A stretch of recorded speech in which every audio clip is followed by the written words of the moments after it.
Chaplain prayer, and we have Police Chaplain Art Mavrode here today to help us start the meeting with a prayer. And I hope you'll help us with the pledges following the prayer. Thank you. Mayor. Let us pray. Almighty and loving God, we pray for wisdom, for strength, for courage to do what is right and good for all citizens. May we put the interest of others above our own. May we act with love for the common good. May we be good neighbors, recognizing your image in every person here. We thank you again for this council, our mayor, our city staff, our first responders, our hospital staff, and all those who work to make this place we call home such a wonderful city. In the name of Jesus, whose perfect love sets us free from all of our fears. Amen.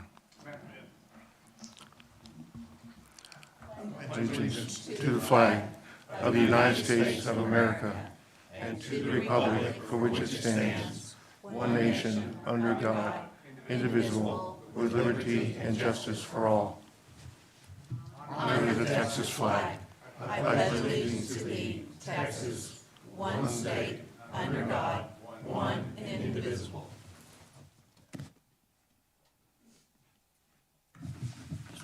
Thank you, Art. He'll shut. He's like me, he parks. We will now open the meeting there are no proclamations, let me say that first. And now we move into public comment. And issues or concerns not on the regular agenda may be raised by the public at this time. Citizens should speak from the podium, address all comments to the dais, begin by stating their name and address or single-member district number, and limit their remarks to less than 3 minutes. Do we have anyone in the audience today who would like to come forward and make public comment? Going once, going twice? Sold. Public comment is now over. We will move into the consent agenda. Larry, do you have an item to pull from consent? No, ma'am. Karen? No, ma'am. Lucy? E. E, I'm going to pull D. Harry? No, ma'am. Tom? No, ma'am. Tommy? No, ma'am. All right.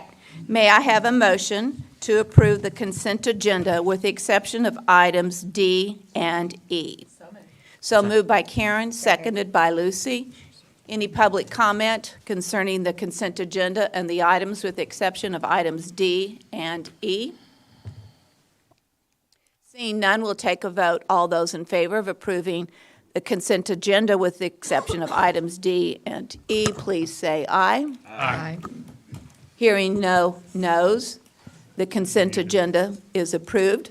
We will move to item D, consider approving the tax increment reinvestment zone tiers incentive funding for 7 private projects in the North Tiers area for the properties located at 2600 MLK Drive, 901, 903, 905, 909, 1000, and 2626 North Chadbourn, totaling $477,846, and 3 private projects in the South Tiers area for the properties located at 402 West Beauregard, 213 and 215 South Chadbourn, and 109 South Chadbourn, totaling $199,141, and authorizing the city manager to negotiate and execute all necessary documents. You're on, John.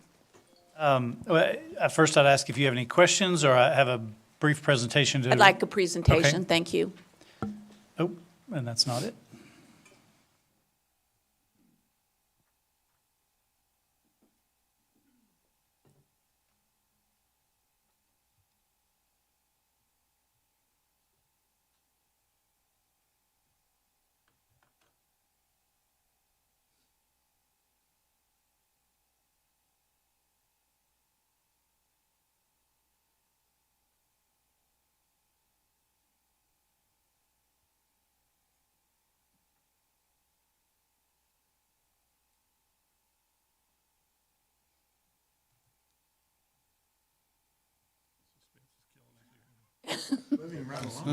Yeah. Lorelei to the rescue. Orla.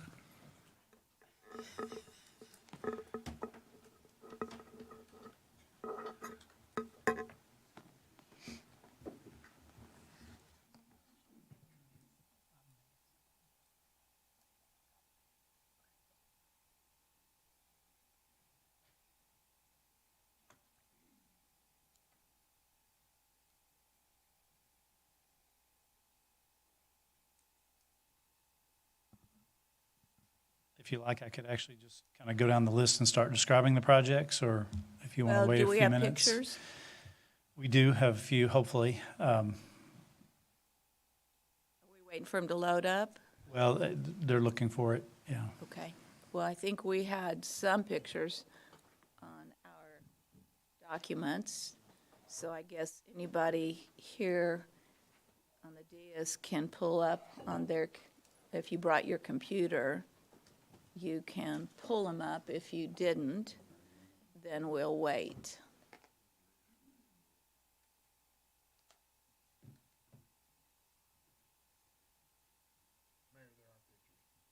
Yes, I know, on ours, I know there are. Another option, I could help them find that, maybe if you go on to item E, and then we could come back to D after that. Okay, let's hold off on item D. We'll go to item E, which is the second reading of an ordinance amending the budget for the fiscal year beginning October 1, 2022, and ending September 30th, 2023, for an additional full-time parks position for the purpose of maintenance activities within the tax increment, investment zones, and capital expenses. Tina, you're on. Thank you, Mayor. Tina Darsky, Director of Finance. This was the second reading of the budget amendment that amended the Tiers Fund to fund the personnel to clean up the Chadburn corridor and things like that. And then the second one was for the PFC applications out of the PFC fund. I just wanted to go ahead and finish the second reading. I was against it from the beginning, so I wanted the record to show that I was still voting against it. Okay. With that, do I have any other questions or comments from anyone on council? Then may I have a motion for approval? Move to approve as presented? Thank you. A second by Harry. Any public comment? Seeing none, we'll take a vote. All those in favor of approving item E, please say aye. Aye. With none opposed, one opposed, motion passes 6-1. We will try going back to item D. John, you want to come back up, or are you back in the back?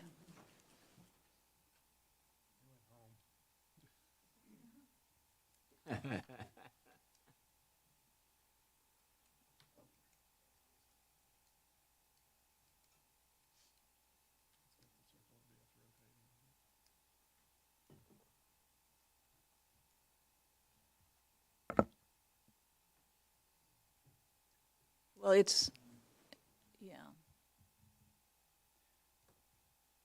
It's a big file. I think the pictures are big, and so that's what may be causing part of the issue.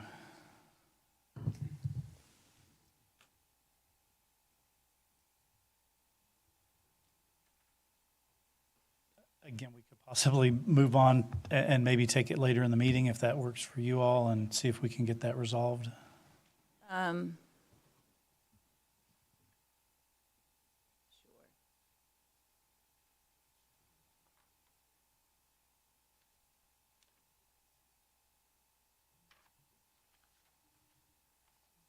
All right, we will come back to item D in a few minutes. I hope it loads. Is it loading now?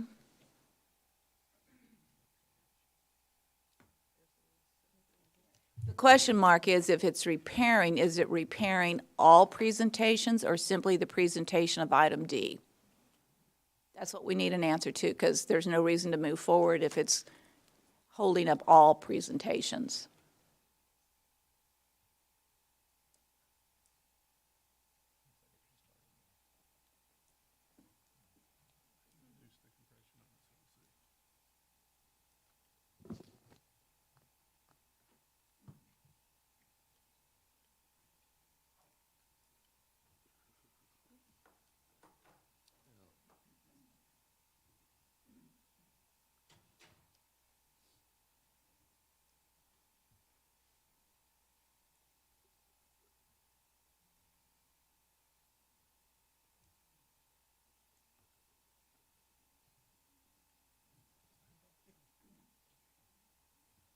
Brian's asking that we move to something else for the time being while they work on uploading that other So it's presentation. only holding up the one presentation, not the everybody's It presentation? looks like the DMO's presentation is loaded. Okay.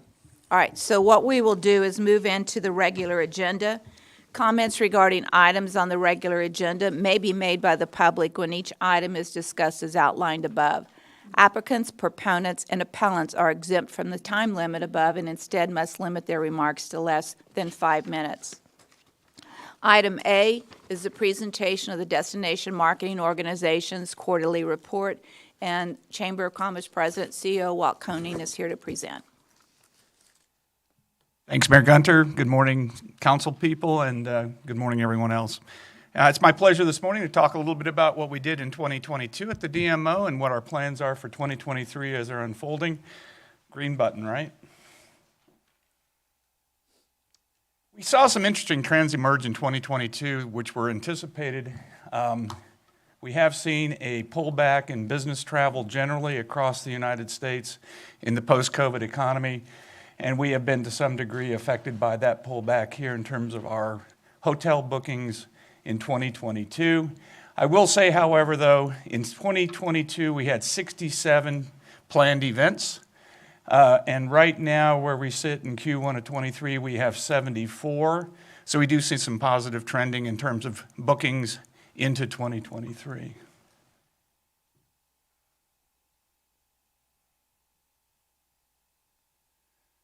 Just to give you an overview of some of the bookings that we saw last year, some were repeats, and we take the repeats very seriously because we want to make sure that all the people who come to visit our community, whether they've been here before for an event or coming for a new event, have an excellent experience and continue to come back.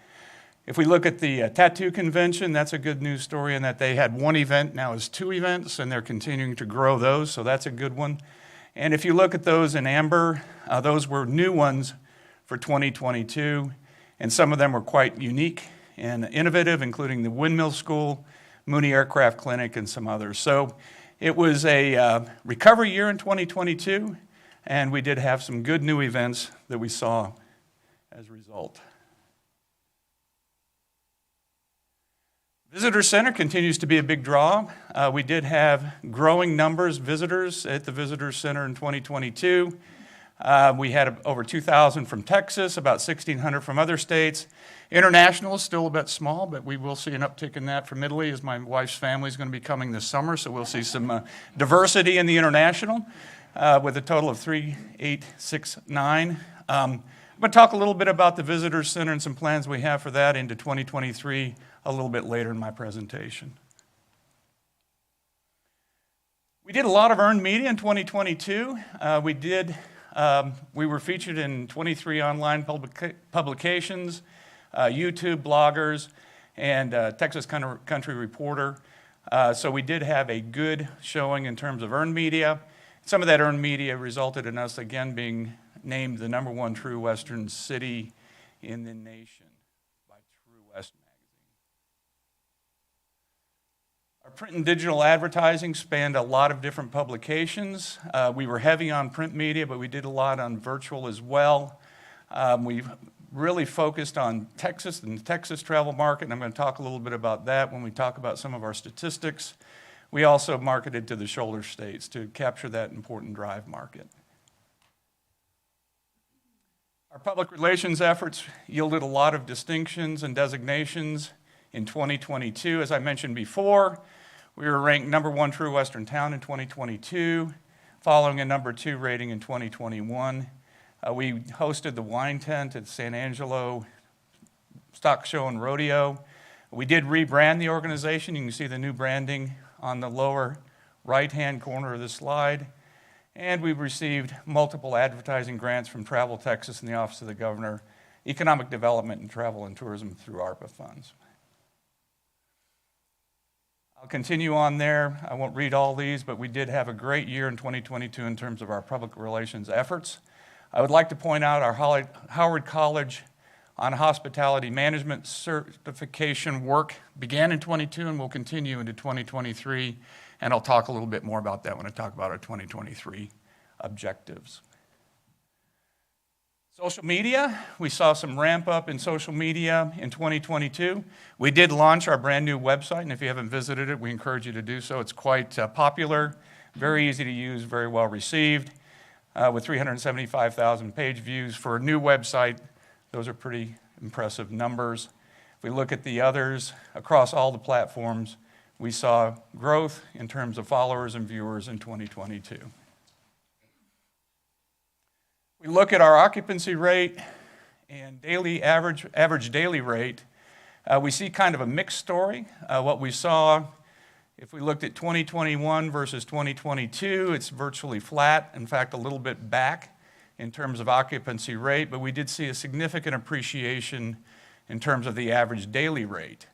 And so that I see as a positive development. If we look at where we launched into 2023, we started the year strong with strong gains on both the average occupancy and the average daily rate as we move through January and into February. If we look at our plans for 2023, obviously we've got a lot of interesting things going on at the DMO with some staff changes and some recruitment efforts, which I'll touch on at the end of my presentation. But we were named in the top 10 Western towns by True West Magazine for the 5th year in a row. This time we came in 10th. Why we moved from 1st to 10th is anybody's guess. I don't see any ground truth in either the winning community or us that would change us that dramatically. My suspicion is there's probably some process or politics behind some of that, but we're still in the top 10, and we're still very proud of that designation. Did we run an ad in the text this year in that magazine? Because I We will be understand running, that. yeah, we will Because I be. understand that impacted our ability to Yeah, go it's- back and get number one again because we didn't run an ad. Funny thing about earned media is it's not always earned. It's sometimes bought and paid for through other means, and I suspect that was part of what happened here. Still landed in the top 10. There were hundreds and hundreds and hundreds of communities that competed, so we are going to work real hard to continue to improve in that area. I wanted to touch on one small success story that's emergent. We are a film-friendly community. We have had the Revolution Film Festival. It will be the 4th year in 2023. And we do have some film production going on in San Angelo right now. One of the winners of the Revolution Film Festival in 2023 is actually producing a film here, and that's going to put us on the map in some respects with respect to film. And I think that that's an important growth opportunity for us in 2023 and beyond, attracting those kinds of activities. They put a lot of heads in beds, and they're very, very important for our popularity, our publicity.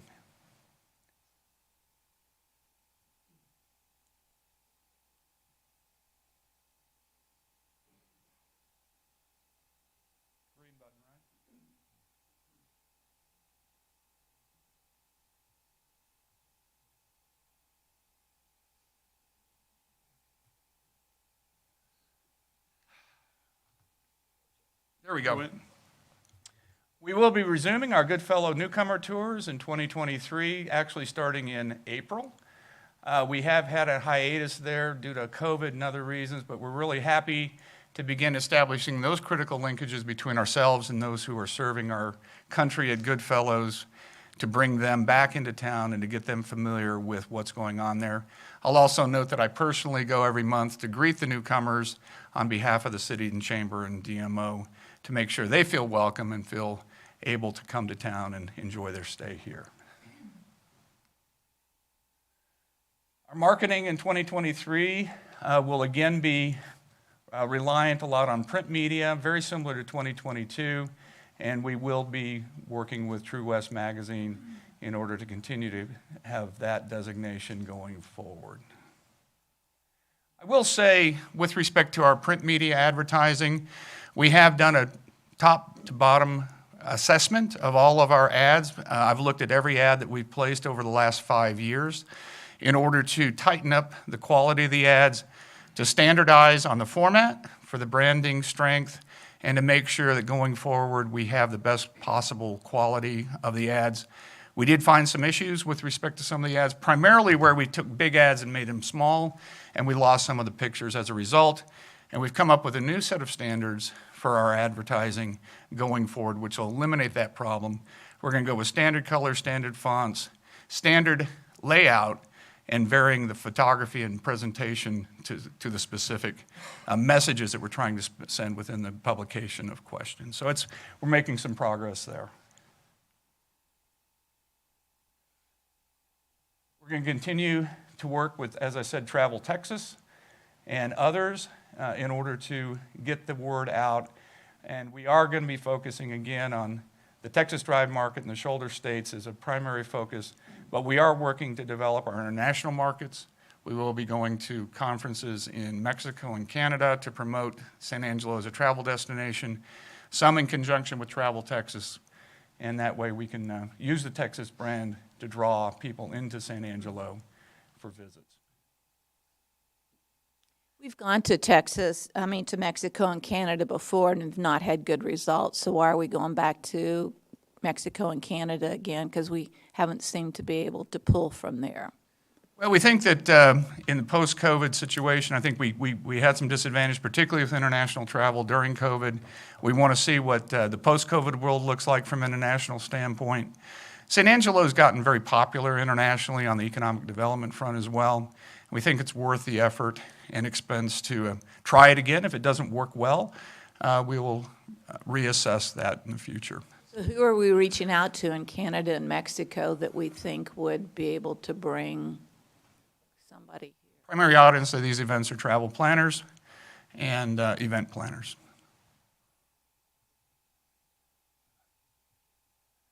Our Unity Dinner we just had last week. It went very well. And for those of you who don't know, Unity Dinner is an annual event put on by the Texas travel industry to bring elected officials together with travel professionals in order to get positive relationships built for future legislative action and to just generally put the travel and tourism industry on the map from the perspective of our elected officials. It was a good event. We appreciate all those from the electeds who participated, and we look forward to continuing to work on that in 2023. I want to talk a little bit about some new services that we've incorporated into the DMO arsenal. It's a way that it's a set of programs that we use to further understand and better understand our metrics, who's visiting our community, how long they're staying, what their demographics look like, and what the trending looks like from previous years into the current year. We are using a program called Datafy. It uses geolocation data to identify how many people are in a given location during a given time period, and everything about them that is available is also available through this service. So we have begun to use this, and we have some, I think, pretty interesting results to look at as a result. We will continue to use Datafy through the year, assessing its quality and the effectiveness of the information it's providing.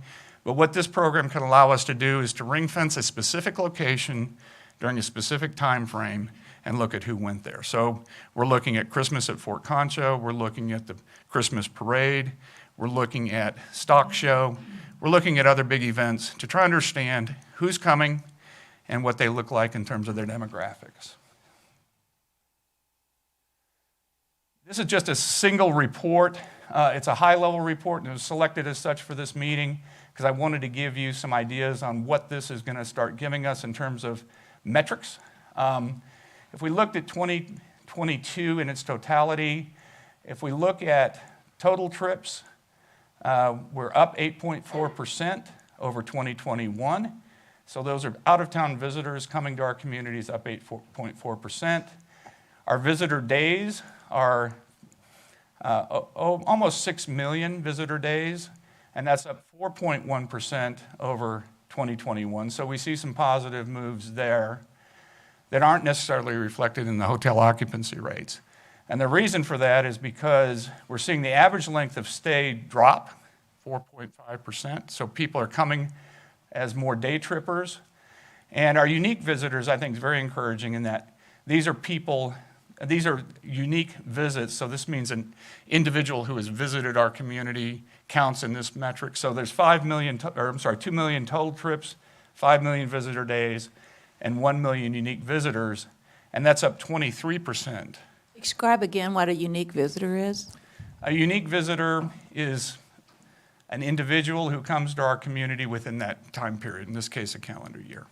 So one person, one visit. Visitor days is how long they stay in aggregate. Total trips is how many trips are made. So unique visitors are individuals who come to our town during that time period. They don't count twice, they count once. Look at the demographics. It's not particularly surprising. We're very strong on the 45 to 64-year-old in age, and that's held pretty steady if we look from 21 to 22. Second biggest age group is 25 to 44. It's almost the same, if not a huge statistical difference between those two. And if you look at those as an aggregate, that's somewhere around 60% are 25 to 64. And that, again, is held pretty constant year over year. If we look at income, by far the largest is in the 50K and less category, so relatively modest incomes or median incomes are seen there, with the second largest income category being the 100K plus. So it's kind of a bimodal distribution where we have average income and some higher income as the primary participants in those demographics. And that's held pretty steady year over year. How does the world of sports impact all these numbers that we're seeing? Because when we talk about single days, are we talking about people coming to see a Central High School football game? So they're traveling from wherever to here, see their son or We daughter look at play? basically an 80-mile radius, and if it comes from outside that within a given day, it counts as a visit. We can set that and change that, but that's kind of what we picked. It has a big impact.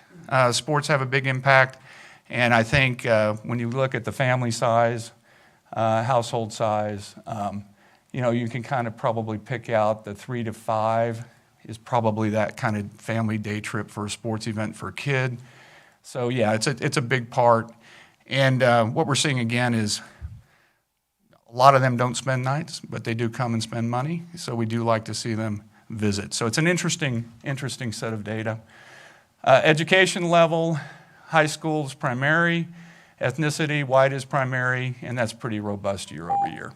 So we're going to continue to look at these numbers, and we can take these same kind of metrics and more and look at much more specific areas than the city in general. So we can look at what's going into Shannon Hospital or Miss Hattie's restaurant or whatever, and we can determine what kind of draws those various businesses have, who's going there, what their age group is, what their relative income level are. And we can use this for two purposes. One is to assess our effectiveness of our marketing efforts, and two is to understand where our market trends are going so that we can further target those key market segments or pick up some of the market segments where we may be lagging behind in terms of some focused attention. So we're big metrics people. We want to make sure we're measuring the effectiveness of every public fund dollar that we spend, and this set of tools will give us the ability to do that in ways we've never had before. Since you're planning on trips to Canada and Mexico, where do we see statistics that say Canadians and people from Mexico are coming to visit San Angelo that would justify those trips? I don't have that for you now, but it's certainly searchable using the services that we have. We can look at the international load and where they're coming from. I just don't have that for you today, but I assure you we will be watching that for the effectiveness of these campaigns and the investments. And again, how do we make a decision about Mexico and Canada versus, for example, Colorado, California, Arkansas, in terms of who's coming here? In both cases, we're piggybacking on Travel Texas, so we get a substantial cost benefit in terms of sharing those costs with those events, with that entity. And to go as an independent entity to some of these larger states is a considerably larger investment. Not one that we wouldn't necessarily make, but we are afforded this opportunity and we're taking it for this year so far. And we'll be watching those numbers very carefully now that we can do that.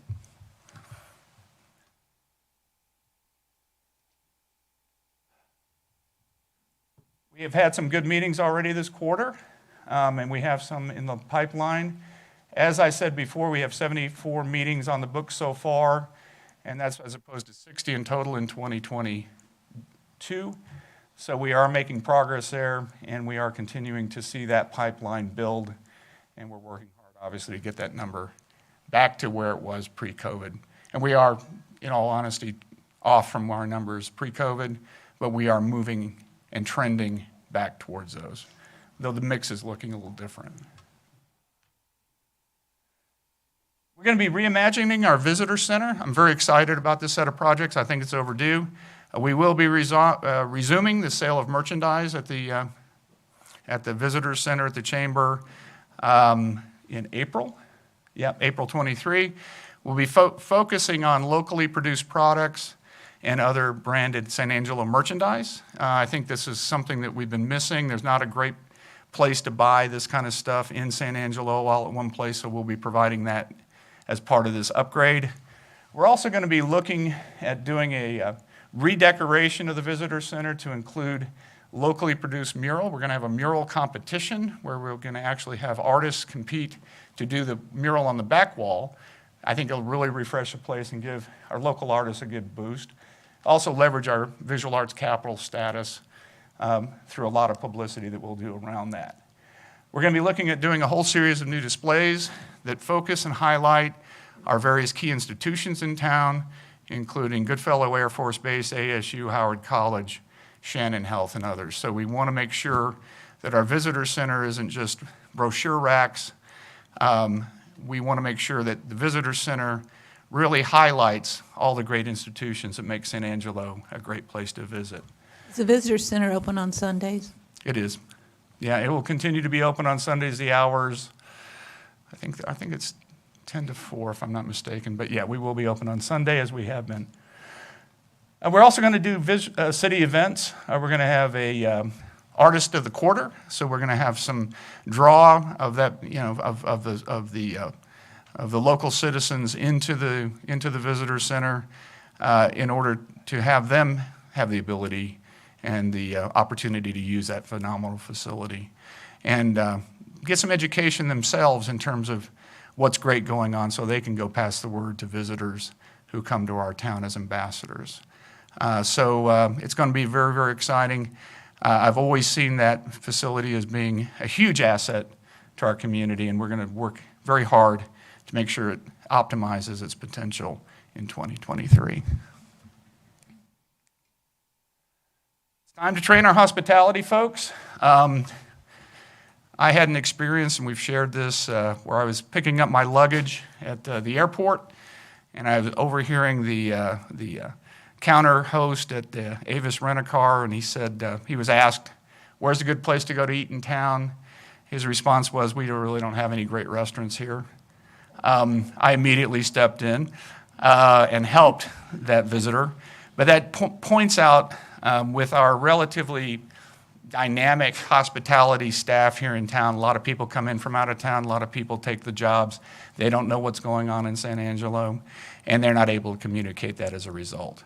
So we're going to have a campaign where we start reaching out to our hoteliers, restaurateurs, and others and offer training to their folks in terms of what's going on in San Angelo, what the great tourist locations are so that they can start passing that on. And at the same time, we're going to continue our work with Howard College on a training and certification program for hospitality professionals. I guess that's me, huh? Just ignore it. So it's important that we always put our best foot forward with respect to how we interact with our visitors at all levels, and we're going to focus on that. Are we making sure that we use the earned media information that we have for educational purposes? Yes, ma'am. Yeah, I think that our earned media is one of our best credentials and our best qualifiers as a visiting place, and we certainly want to take fullest advantage of the great designations that we've achieved through that process. Does that mean we're going to have a postcard or something that people can give to people, or how are we doing that? Because the turnover's high in those industries that you just talked about, so you can do a training class, but 1 month later, somebody's new at We the do have front to have desk, and so it's an ongoing process. Yes, ma'am. Yes, ma'am. We'll have appropriate collaterals to leave behind and put in key locations. We do have rack cards that we do distribute. We've distributed 180,000 through not only Texas but the shoulder states in 2022. We will use a similar concept up to date with the latest and greatest visit locations to not only have for local distribution but for regional and shoulder state marketing efforts. And I just want to bring you up to speed quickly with our recruitment process for the new VP of the DMO. I want to say right up front, we're about 2 months into it. Diane left at the end of 2022. We have established a search committee, and we will be working with that committee to make the best choice possible for the city. The search committee has representatives from all key constituencies on board so that we get a voice from them as key users of the services of the DMO as far as what the leadership of the DMO should look like. This includes restaurants, hotels, SAPAC, Museum of Fine Arts, and many others. So it's going to be a collaborative effort. The selection will be informed through that effort, and I'm very pleased with the level of response that we're getting from the market in terms of candidates. We've got a great internal candidate, and we have some external candidates that we'll be looking at. I'll be cutting off the application process at the end of February. We'll begin the narrowing down process early in March and start the formal interview process probably toward mid to end of March. We'd like to get this position filled, but I assure you we're going to be very deliberate and make sure that we get the best fit and the best possible person for this position. So I'm pleased with how that's going. I'm anxious to get it done. Being acting DMO is a lot of pressure, but I have learned a ton, and I'm very honored to be working with a great staff of people who are very passionate about doing a great job here. So with that, I'll leave it up to your questions. Talk to me about the social media growth, the numbers that you reflected. How does that relate to the previous years? So is it more than, less than? How do we evaluate that? Yeah, we've seen positive trending, and I probably could have engineered that slide better to show that. But across all of our media platforms, we've seen positive growth, and I've been particularly impressed with the growth we've seen with respect to the new website. Those numbers have been quite strong in terms of visits and in terms of all the other metrics associated with the website. So I can follow up, and I will in subsequent meetings with more precision around those trending data for social media, and should have done that this time. Apologize for that. On your print media, which I'm a print media person, talk to me about the effectiveness of the ads, for example, in Texas Highways, which I think is one of the best magazines out there, particularly for travel. So are we getting good response from Texas Monthly, Texas Highways? Where are we getting the best response in print media? You know, it's a little bit hard to attach marketing effort to result directly, but what I can tell you is that those are primarily drive market publications, and what we've seen as a kind of high line is, as we saw in the statistics that we now have, drive is high, day stayers are higher, and by significant margins, and so one could surmise that the print media there had a positive effect there, and I think that's pretty robust. And we're going to continue to look at our spend in those areas with respect to the specific numbers we see coming, and we're going to establish more correlations there, and we'll make those investment decisions accordingly. Because it is called the Destination Marketing Organization today, what % of the total budget is being spent on actual marketing? As it stands right now, it's about 50%. Give or take, but that's right about where we're at with respect to marketing spend versus staff and overhead. Is that up or down? Well, with the pullback of the budget, it kind of depends on how we are bonused. We have, as you will recall, 3 bonusing periods for $60,000 over the course of the year. I'm anticipating that we'll earn those budgets, and if that's the case, then we will be growing our spend in terms of the marketing versus overhead. If we don't, we'll be right where I told you we are. Because with it, I'm just Destination Marketing Organization, I want to make sure the focus and a large % of the budget is actually into marketing. Very important, and we certainly have maintained a consistency of that over my period of time here, and we will strive to continue to maintain that consistent mix of budgetary priorities. I think going to conventions is nice. Question mark is, what is the productivity of conventions? And making sure that the dollars spent produce results in terms of people coming and staying in our hotels, because it's hot tax money paying for it all, so we need the growth in hotel stays to continue to grow, because if our budgets start to decrease because of a diminishing hot tax money, then it impacts everyone. No, absolutely the case. We're very aware of that. We watch the STAR reports. We now get them weekly just to be able to further get those metrics in front of us so we can track that with more precision and more frequency. We're with you in terms of those priorities, and we will be running our program in 2023 in consistency with what you're saying. Even though we changed the name, the reality is Convention Visitors Bureau is the focus of hot tax money, and we need that to continue to grow. Indeed it is, and one of the things that was encouraging is we're seeing average daily rate going up, and that will contribute proportionally to the hot tax in a different way. We'd like to see the occupancy up, and we're continuing to monitor what that looks like. Drive market is encouraging, and it's what we anticipated when we got into the COVID pandemic. We figured that was our way out in terms of recovery, is to push the drive market, because that's the easiest one to recapture. I think we've done a good job there. Clearly, we have to work to make up the deficits we're seeing through a reduction in business travel with more leisure travel, and that's where you're seeing the investments being made.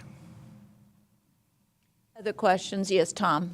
So, Walt, and you may not have this answer ready today, and if it's not, that's fine. So the data file that you're using, that data set, as far as working on geofencing, how quick can you set up a geofence for an event? They're set up. So so like if somebody called you today and said, hey, there's an event going on next week or Thursday, do you have the ability to set that up locally, or do you have to call and have somebody set it up? How quick could we do a geofencing analysis on DataFi?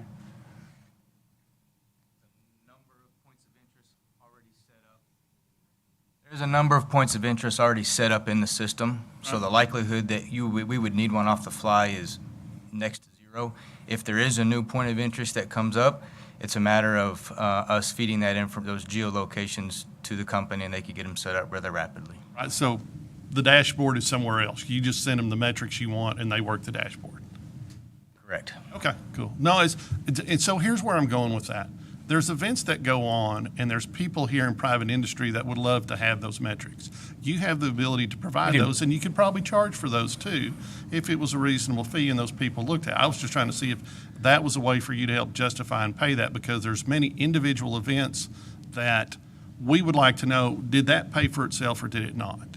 And even the people that put it on. I mean, there's events at the lake, the rodeo ground, not specifically Stockstone Rodeo, but there's several individual events, and if you could dial it tight enough with those geofences down to a mile radius or whatever, it'd be interesting to see that data. I think that's an awesome idea, one we'll certainly explore. We are working to understand the full capabilities of the system and the investment we're making. We have 585 points of interest identified within San Angelo already. So we went pretty aggressive in terms of getting everything possible we could in there. We can also do a geographic multiple site kinds of analysis. Can you subcategorize them? For example, I'll say all sports events over here, or lake events over here, or we can look at specific categories. Yes, so ma'am. you see the impact not of a single event, but the combination of all those events in that category, because things like weather can impact one event versus another. So the categories would seem to be very important. If it's tied to a physical location, and most sports events are tied to a physical location, be it the sports fields or be it at the rodeo or wherever, we can look at that geo-fenced area during any time period or any aggregation of time periods and see who was there and what their demographics look like. So it's a very powerful tool, and we are already working on some projects as a kind of getting used to doing those for a number of different entities in town already. I think your idea of charging some modest cost recovery there for the value of that data is something worthy of analysis, and I think probably very, very probable that we could look at doing that. If you don't geofence Blaine's Pub, we're good. All right, well. I'm not. Say that again. That was kind of mumbling through the microphone. I don't think you wanted us to hear that. Geofence Blaine's Pub, we're all good. Just to be clear. Just to be clear. Just to be clear, yeah, it's. I'm not a huge fan of the technology, but if it's available, I'm going to use it, and I think we will see. We're going to understand our market here better than we've ever understood it, and that's really, really important to connect those dots that we're talking about between investment and result, and that's what we're really all about. We want to make sure every public dollar that's spent is spent wisely and effectively towards the fulfillment of our mission. And I assure you we're going to continue to work on that.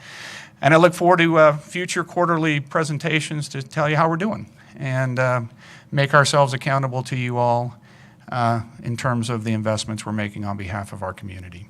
It's one of the single largest organizations that we fund, so we need to make sure that it justifies the expense.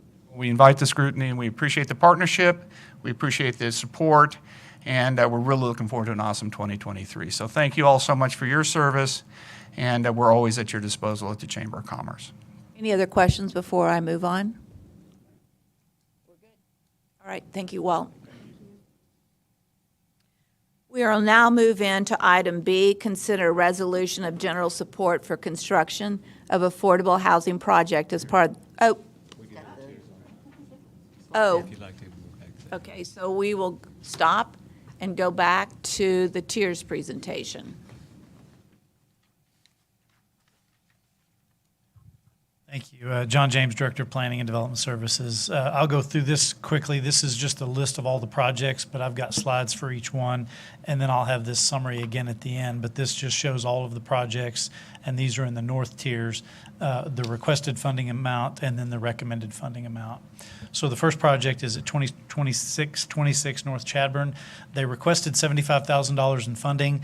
After reviewing the request, only $72,681 were eligible expenses.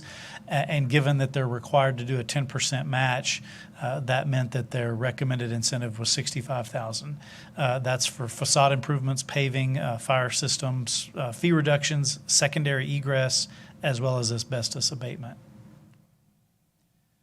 This is a picture, the before of what it looks like now, and then the after. It's proposed for a new Donatopia there on the north side. And feel free to stop me if you have questions about any of these, but I'll just kind of go through them quickly. Maybe we need to geofence that and see if how much Tom goes there.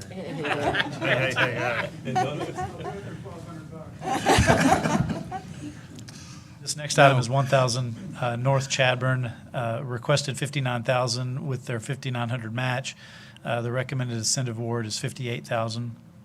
This one's for paving, facade improvements, landscaping, and screening. And you can see some pictures here. It's of what it looks like now, and then the proposal is for a new building as well as some fencing and screening of that outdoor. Where's the landscaping? Outdoor storage. It doesn't show here, but they'll provide more details on the landscaping as part of the project. That's something that we typically. We require landscaping if we do parking lots. Yes, we would typically do that, yeah. And in this case, they have proposed landscaping. We just don't have the renderings of it here. Now, these next four are all in the 900 block of North Chadbourn. It's a shopping center, and so each of the four separate business slots within the shopping center are requesting funding. And so I won't read through all the numbers here, but basically all of them are in the neighborhood of $75,000. A couple of them are less than that. The ones on the end, each end of the building, are including facade improvements on the sides, and so theirs are a little more expensive than the two interior slots. But again, it's mostly facade improvement and landscaping installation. So 901, 903, 907, and then 909 North Chadbourn. This, as you can see here, the shopping center, with four individual spaces there. And you can see the side of the building. That's what it looks like today. It doesn't show up real well, but it includes some rock facade and basically facade improvements to improve the exterior appearance of the building. And you can see here, it's a little hard to see again, but the rock on the bottom, and then redoing the top with like a stucco type finish on the top. That's the side of the building. We have Okay, so two things. One, are there businesses that we know are going to go into these? We're excited to see that strip mall, I guess you would call it, redone. It's exciting to see someone's going to take that adventure on. Are they doing it without knowing who's going to go into those separate entities? Or we're redoing it and then hoping someone signs a lease? Their narrative description in their application does not say whether or not they have identified tenants. We encourage the applicants to be here. I don't know if any of them are here today. They may be able to answer that, but they did not give us that information. And then, because there is art on the building, what happens to the art? That's a good question. At this point, I don't know. Given the renderings that they showed, I would suspect that that would be covered up. But I don't know that for sure. But based on the drawings they submitted, they would be adding rock, along the bottom and then refinishing the top. So they may have plans to replace that art with, redo it or do something different. But that was not part of their application. Well, it's exciting to see someone taking this project on. I'm really excited about it. That's great. Good. This next one is 2600 MLK, requested $66,000 for outside storage, paving, and facade work. And again, you can see here it's kind of a storage yard, and they're wanting to improve that with some fencing and improvements to the building as well. This sort of metal R-panel type fencing would screen all of that outdoor storage. That is something that we've talked to a few businesses on the north side, and what came out of our town hall meetings, as well as some of our staff drive around in that area, we identified screening of some of that outdoor storage as a high priority item that could really improve the appearance of the area, because there are a lot of open lots that either don't have fencing or they have chain link fencing, and so all of that stuff that's stored on the site is very visible and is not always as attractive as it could be. And so some screening of that with opaque fencing is helpful. And so it's good to see we've got 2 or 3 applicants that are proposing to do that. So this is back again to the summary. I'll note that we did have a project for 1720 MLK. That was for a church. As you may recall, the policy currently allows a nonprofit organization to apply for funding, which they did. The policy also requires a 3/4 majority vote of the entire board as well as the entire council. That Tiers board only has they have 9 members. At the meeting, there were only 7 present, and this church proposal got 6 votes, so it was a 6-1 vote. However, to hit that 3/4 majority of the entire board, it required 7 votes. When does it go back to the board to exclude nonprofits? That will be at their meeting. It was actually on their schedule for this past meeting, but their meeting went long and we had members had to leave, so they didn't get to that item. They've carried it over to their February meeting, so that'll be here, I think, a week from today, I believe. And so they'll be taking that up. I think this council believes strongly that nonprofits should not have the right to apply. If you don't put money in, you don't get to take money out. Sure. Now, just so you're aware, they are reconsidering this at their next meeting, hopefully with a full board to see if it would get sufficient votes. You always have the ability to deny it based on what you just said, but because they did apply when nonprofits were eligible, it will still have to go through the entire process. But that is not before you today. And then we had 3 projects in the south tiers, and I'll go through each of those. The first one is 109 South Chadburn. They requested $75,000, and the recommended incentive was $75,000, the full amount, for facade improvements, fire system, egress, as well as historic preservation. It had been approved for fire sprinkler in 2022. And so this is basically coming back to kind of finish the project largely with the exterior work to the building. Have they gotten because they've been ready to open for a while, right? And then the fire sprinkler system, is that the building that they haven't been able to open because we didn't have the fire sprinkler system? No, they actually received funding last year for the fire sprinkler. I'm not sure if they've completed that or not, but they have already been approved that funding, and so this is primarily the exterior facade. They had requested both last year. Given the limited amount of funding in the south, the board recommended In fact, at the meeting, they asked the applicant, if we can only fund the fire sprinkler or the facade, which would you prefer? And they said the fire sprinklers, and so that's what was approved last year. And so this year, they've come back for the exterior facade improvements, and so that's what's before you today. And so hopefully. Is there any way we would open them up without, because there's some missing thing with the fire system that has not allowed them to open their doors for business? I'm actually not aware of that, what might be holding them up. But presumably this will finish out the project that they've proposed to Tiers, and so hopefully that would get them everything they need to be ready to open.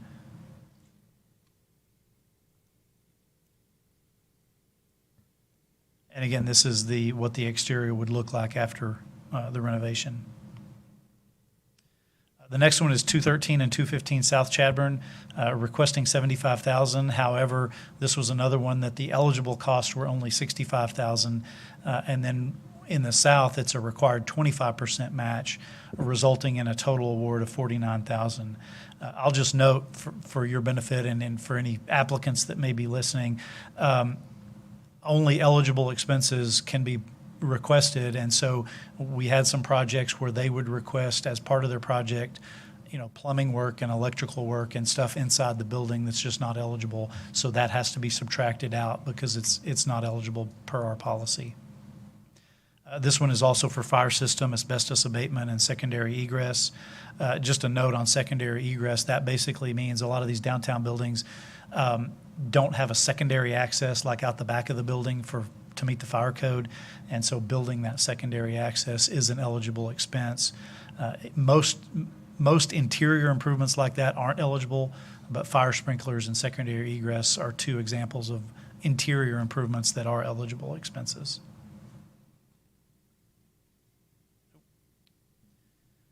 This is the building. Again, that's the exterior, but in this case, they're not really proposing anything on the exterior. It's all that interior work for the fire sprinklers, asbestos, and the secondary egress.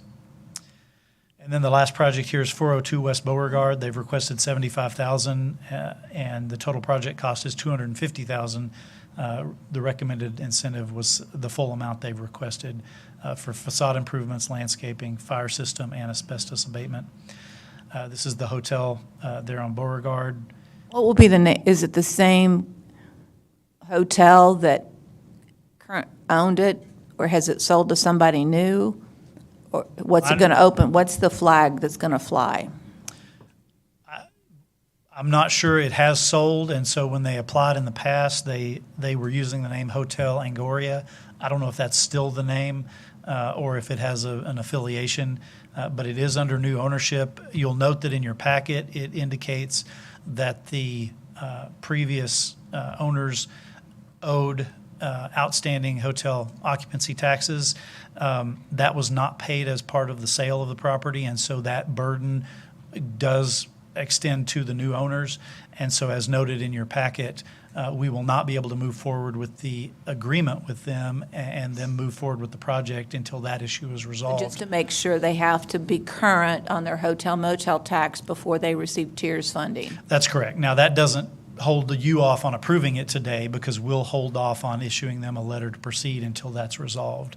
But I just wanted to make sure you were aware of that. It could delay this project until they get that issue resolved. And this is kind of a rendering of what it will look like afterwards. Where'd you find those pictures of those cars? This is from the applicant, so I'm not sure where they got that, but you can see it is making some improvements. Because we don't need a used car lot. And it will have this pool area in front that's right here with some landscaping, and then you can see the trees and landscaping along the front of the building as well as all the facade improvements. So again, that's a summary of the Tiers South. I will note that the recommended total funding for the South is $199. There's currently $265 available, so that if you approve all of these as recommended by the board, there will be about $66,000 remaining for future projects. So we will have another cycle coming up in a couple of months We do know there are some projects already. In fact, we had some applications for projects that had to be rejected because they did not yet have the DHRC approval that's required. So we know that there's at least 2 or 3 projects that will be resubmitting for that. But as in the past, there likely will be more requests for funding than there is funding available. With that, I'd be happy to answer any questions. Any further questions from council? We're all excited about the way the North is now jumping on this, and I think it reflects very well on the future. I wasn't going to bring this up, except the subject was broached in terms of the tiers, but I would wish that there would be a component addressing ADA requirements on the application. I know of at least one of these facilities that has a relatively severe problem with ADA that can be solved very quickly, but I wish it could be part of the application on those areas that are being affected by the request. I mean, I'm certain, based on the fact that some of these buildings are 75 years old, that there's internal problems, size of bathrooms, and the whole litany of things. But as long as their request for tiers has nothing to do with that, you know what I mean? I don't see the sense in jumping in on a 75-year-old building and saying, well, you better tear down the bathrooms because they're not big enough. That's, I think, to be addressed in another way. Yeah, and that's typically how we would treat it, but if they are touching it, then typically through the building permit process, they have to indicate how they're bringing it into compliance. But if it's an element that they're not touching, then typically they wouldn't have to. Now, I will say that there have been projects in the past that the Tiers Board has recommended additional improvements. So, for example, we had one on the north side 2 or 3 years ago.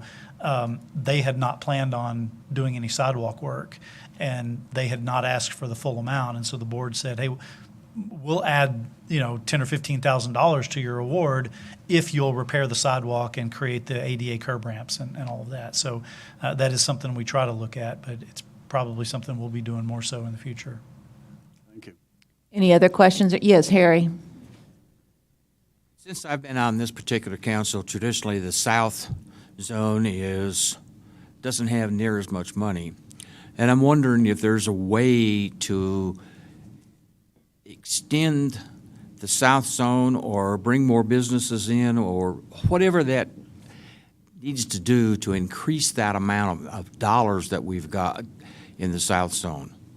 Well, the number one thing is the number of buildings that go from tax-paying people to nonprofit status. That's our biggest hiccup. And the more that happens, and it's been happening a lot, the more it impacts this funding. So that's number one. You probably recall just a couple meetings ago, this council asked us to take to the board looking at moving the north-south boundary, and that's also going to the board later this month. And so that would add at least some. Actually, that's going to take some out of the south and put it in the north, so it doesn't address your concern. No, it doesn't. It takes money from the north to put in the south. Right.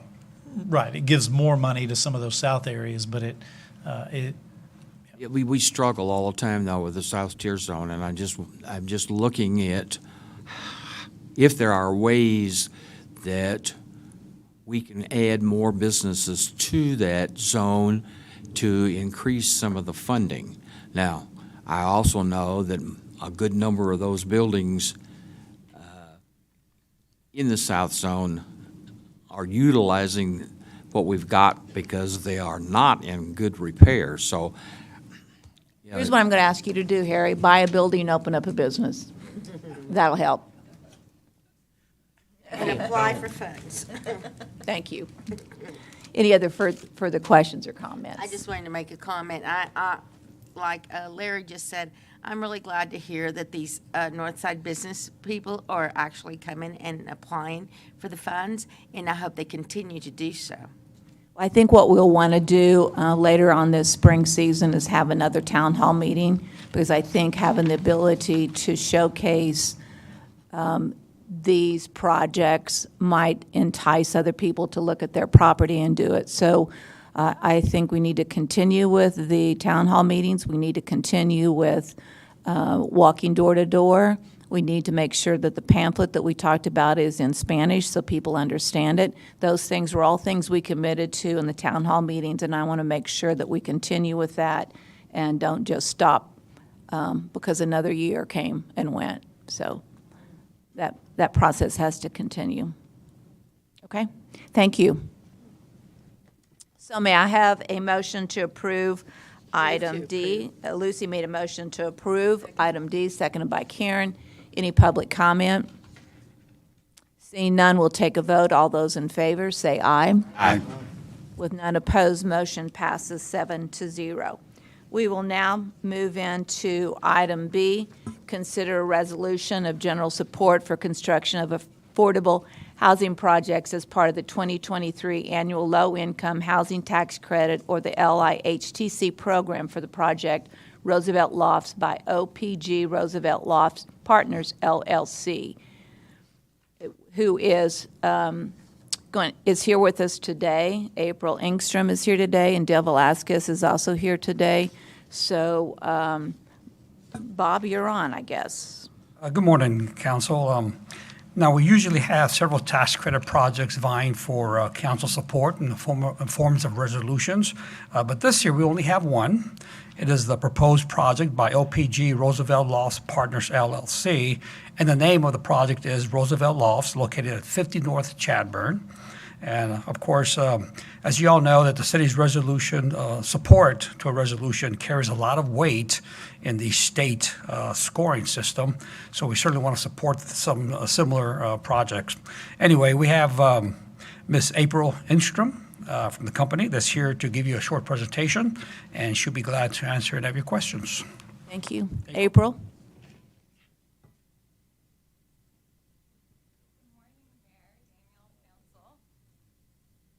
Hi, thank you for having me this morning. So I'm here to talk today about Roosevelt Lofts, which I'm feeling pretty excited about. But first, I wanted to talk about Overland Property Group, our firm, first, to give you some background. So Overland Property Group was founded in Salina, Kansas about 20 years ago. I guess it'll be 21 years this year. And since we've branched out from Kansas into Colorado, Oklahoma, Missouri, but our largest footprint is actually in Texas. So this is where we spend most of our time and development efforts. We really like to keep everything kind of in-house, so we manage every step of the process, from site selection all the way to working the budget, submitting the applications for funding, working with our lenders and investors to close on debt and equity, and then we oversee construction and work with our management company. We have an in-house asset management division who oversees our third-party management company, just to ensure that everything is always running really well. We like to run a tight ship. And so it's part of our business model to, develop these buildings and communities and then to keep them. So we're not just developing to sell, to make a quick buck. When we come to town, we want to establish a working relationship with a city, a friendly relationship with a city. It's important to us because we want to be here. We plan to be in these cities for the next 30, 40 years. We don't develop to sell. We've won some awards for our work over the last 20 years, some of which have actually been in our historic preservation work. So we specialize in housing tax credits, but starting in 2015, we started working on historic rehabilitation. So that has you working with housing tax credits, historic, federal and state tax credits. And I just wanted to run through some of our completed historic deals. We have 4 that are up and running at this point. We have 2 that are under construction, and then a couple other that are in the preliminary stages, pre-development stages. So this is Landmark at Lamar in Wichita Falls, Texas. This is actually in their downtown as well. It finished construction, had people moving in 2019, and that is 30 units of senior affordable housing. Here are a few after pictures. Wichita Falls is, I think, pretty close to exactly the same size as San Angelo. And I know that they came to be super fans of this project because it had a real impact on their downtown as a whole. This is Lee Lofts in Salina, Kansas, where the first floor is actually our Salina, Kansas office. This is one of my favorite projects. When I started working at Overland Property Group, we were officed across the street, and I think we had just applied for tax credits for funding for this deal, and I could see the building just like right out my office window.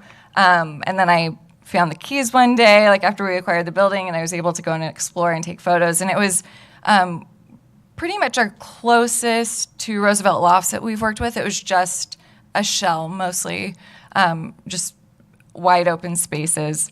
And this is what it looks like today. So it was really kind of inspiring for me to watch this come to life over the course of, my first couple years at Overland Property Group. And this is also in Salina, Kansas's this is also in their downtown. It's on the north end. So this block had like a bar and then some abandoned warehouse buildings like these ones. It was just not a super vibrant part of our downtown. And around the same time, Salina's downtown was undergoing like a big renovation, revitalization project. It took about 5 years. And this was a key piece in their efforts. So we're proud of it. And then this is actually our first historic deal, the Tabor Grand Hotel Apartments in Leadville, Colorado, that we did in 2015. I unfortunately wasn't at the company at the time because I would have loved to work on this one. But yeah, I think, we won a couple of awards for this one, which was exciting given that it was our first historic rehab. And this is Stone Post Lofts in Hays, Kansas, an old schoolhouse. And that's a family development with 18 units. And that opened just this last year. All right, now about this deal. Every year we do a lot of new construction as well. I personally love historic architecture. I love antiquing. It's one of my hobbies. So this is very in line with my personal interest. So every year when we start looking for vacant land, I always want to find the historic buildings because I think that they have a twofold impact on the community. And I like to, be as efficient and effective as possible in my work. So I found this one and I thought, I found some old photos of it too. And I thought it was ultimately a really beautiful building. And then I got to talking with Steve, the owner. Well, I think maybe my broker and I talked to Dell first, and he introduced us to Steve. But it seems like, Steve really cared about this building, cares about it. He had awesome plans for it. And, in talking with him, we both share a passion for historic architecture. Unfortunately, these historic buildings can be a bit expensive when you start looking at all of the, structural issues with your engineers, things like that. They become a big financial lift. So through historic state and federal tax credits, we're looking at, roughly a little bit shy of $3 million that we could bring in. That we think we'd be eligible to receive in historic funding. And then we'd be, over a 10-year stream, we'd get about $12 million in housing tax credits. So you can see how, when you're working with just the historic tax credits, sometimes it's not quite enough and it makes it pretty tough. But these housing tax credits really allow us to renovate this building, to a really high quality. I think the thing that's tough with these is that they can only sit vacant and unfinished for so long.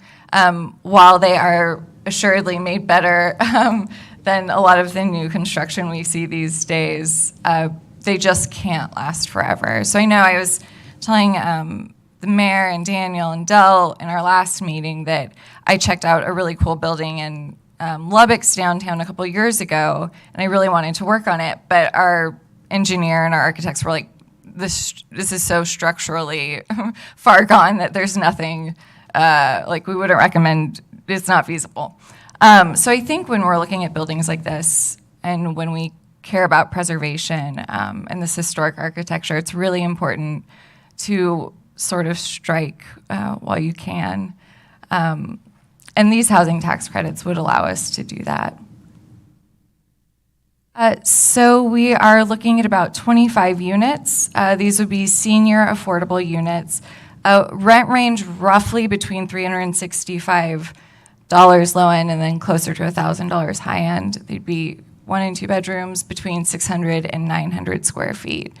So it's a $6.5 million investment. Those are our construction costs tentatively, but ultimately this would be have a project budget of about $12 million total. And then here's our proposed rents and unit mix. This is during the application phase, which lasts anywhere from like late fall to March 1 when applications are due to the state.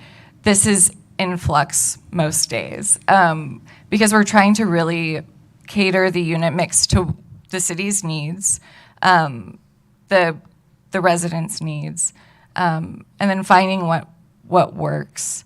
So right now we have 19 one-bedroom units, 6 two-bedroom units, and I broke out the area median income tiers. So we have 3 units at 30%, 5 units at 50%, and then 17 of the units at 60%.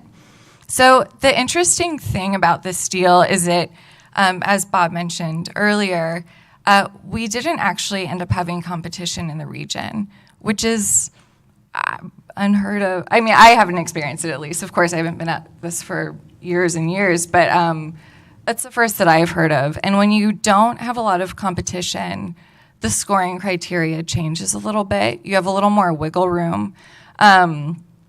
So that's something that I was just talking to our consultant last night about, kind of revising that unit mix to cater to what the city wants the most. So on something like this, we really think that we would be able to fit in some market rate units, kind of change the mix around. The other thing, in conversations, it was made clear that the city's preference was for market rate, totally, which I understand. The other thing that, we were able to look into and that I talked to the mayor about and Dell and Daniel about was exiting the affordability period in year 15. Typically, we hang out in the affordability period for about 35 to 40 years, and that's oftentimes a real big scoring criteria. There's no way around it. It's also just our typical business model that's oftentimes, we'll see that that's what cities want. But with this one, there is an option for us to exit the program in year 15. It's about a year-long process, so we'd start in year 14, but we are completely committed to doing that because, again, we want to stay in the community. We want to be friends with the community, so it's really important that we're not just, coming in here and just doing something that benefits ourselves. That's not our business model. We want to, do something that works for everyone. So that is something that we would be pursuing in year 15. You talk about because you were the only ones who applied in this region. Yeah. And we certainly know we want to move towards market rate. But the other issue is the number of one-bedroom versus two-bedrooms, Sure. with a desire to have more two-bedrooms than one-bedrooms. With that scoring criteria changed somewhat because you are the only applicant, does that allow you to remix the one-bedroom versus two-bedroom? Unfortunately not, because that ends up being just a revenue thing. Like if we're only collecting rent for primarily two bedrooms and we're not getting rents from one bedrooms, it makes it, operating expense-wise, it's just tough. And this is really on the small end of what we'll do a historic deal with, just because you do need a certain unit count to have like the financial viability of a deal. And then when you're working in senior housing, those are typically the units that lease is the 1-bedrooms versus the 2-bedrooms. So unfortunately, that's the tough part because we do have to hit a certain amount of units to make the budget work from an operating standpoint.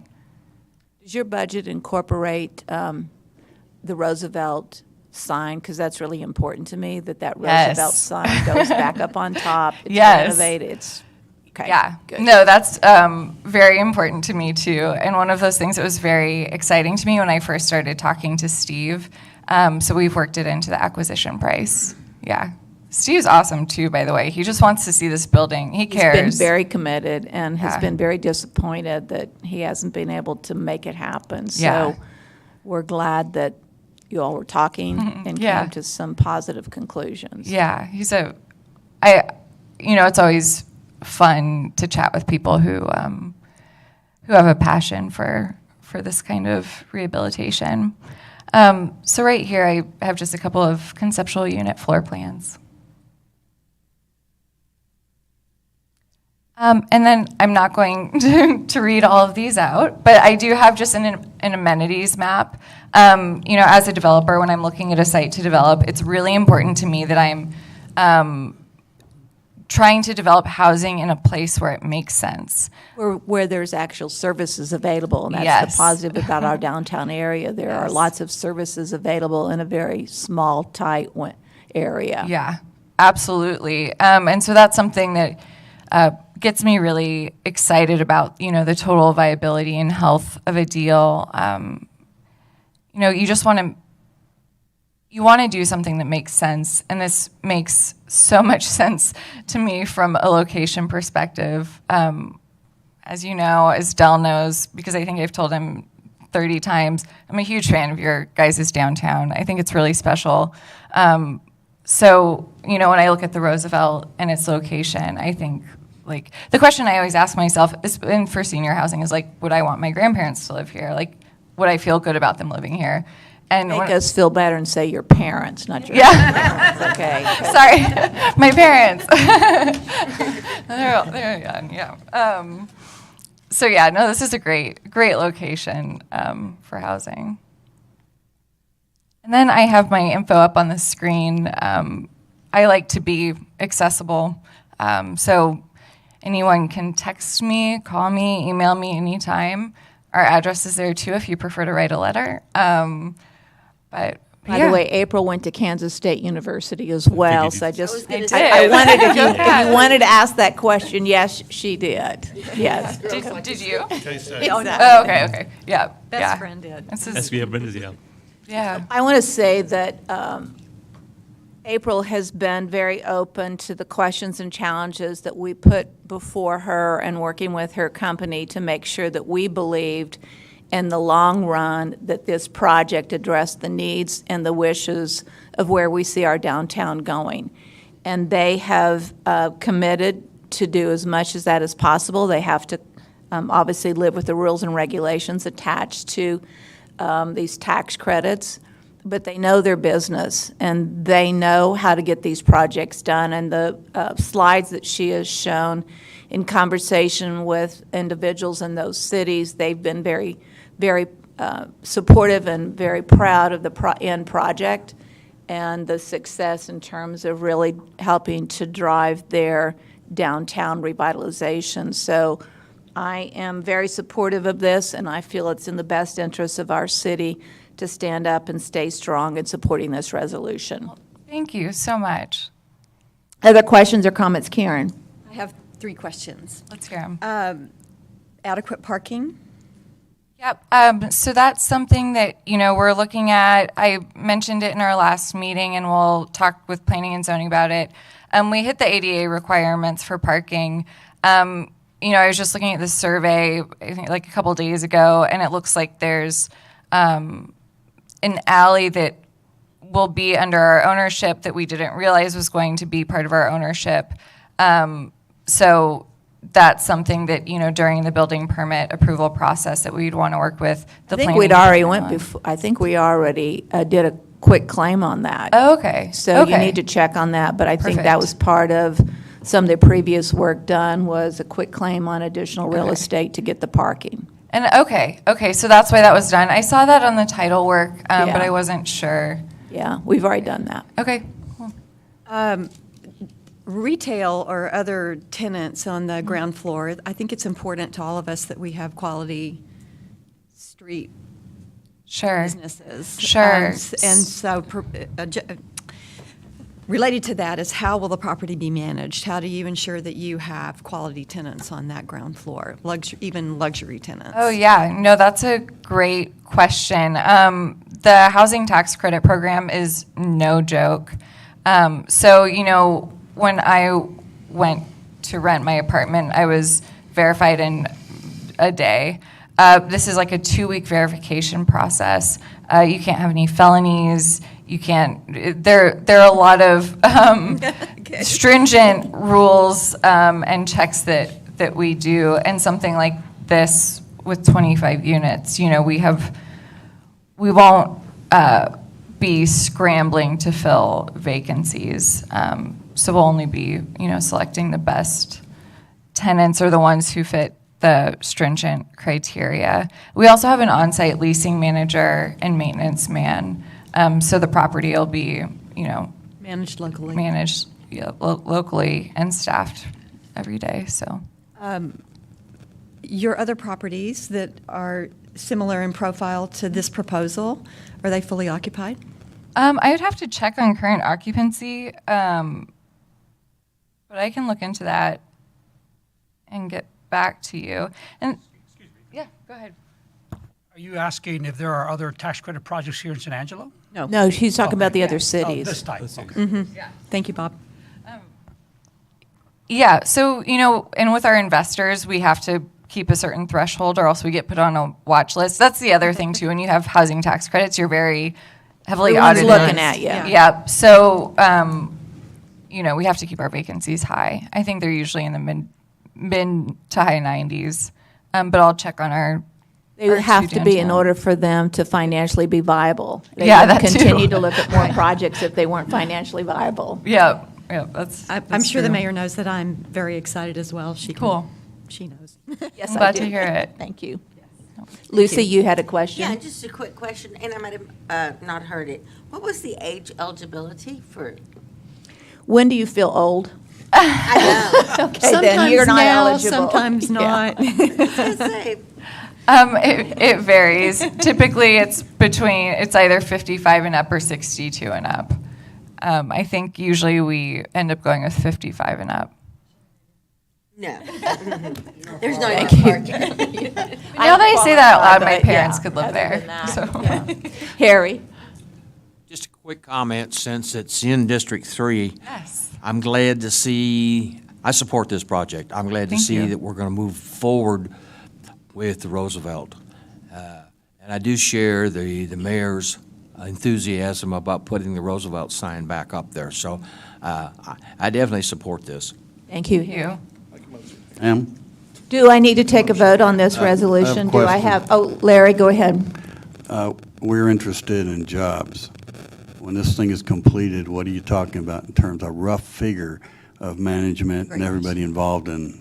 Let me say this, it's not about jobs, it's about housing in downtown, and it's about putting property tax dollars back into the bank. Because Certainly. those are the two things that we need to accomplish. Number one, the number one request for downtown is housing, number one.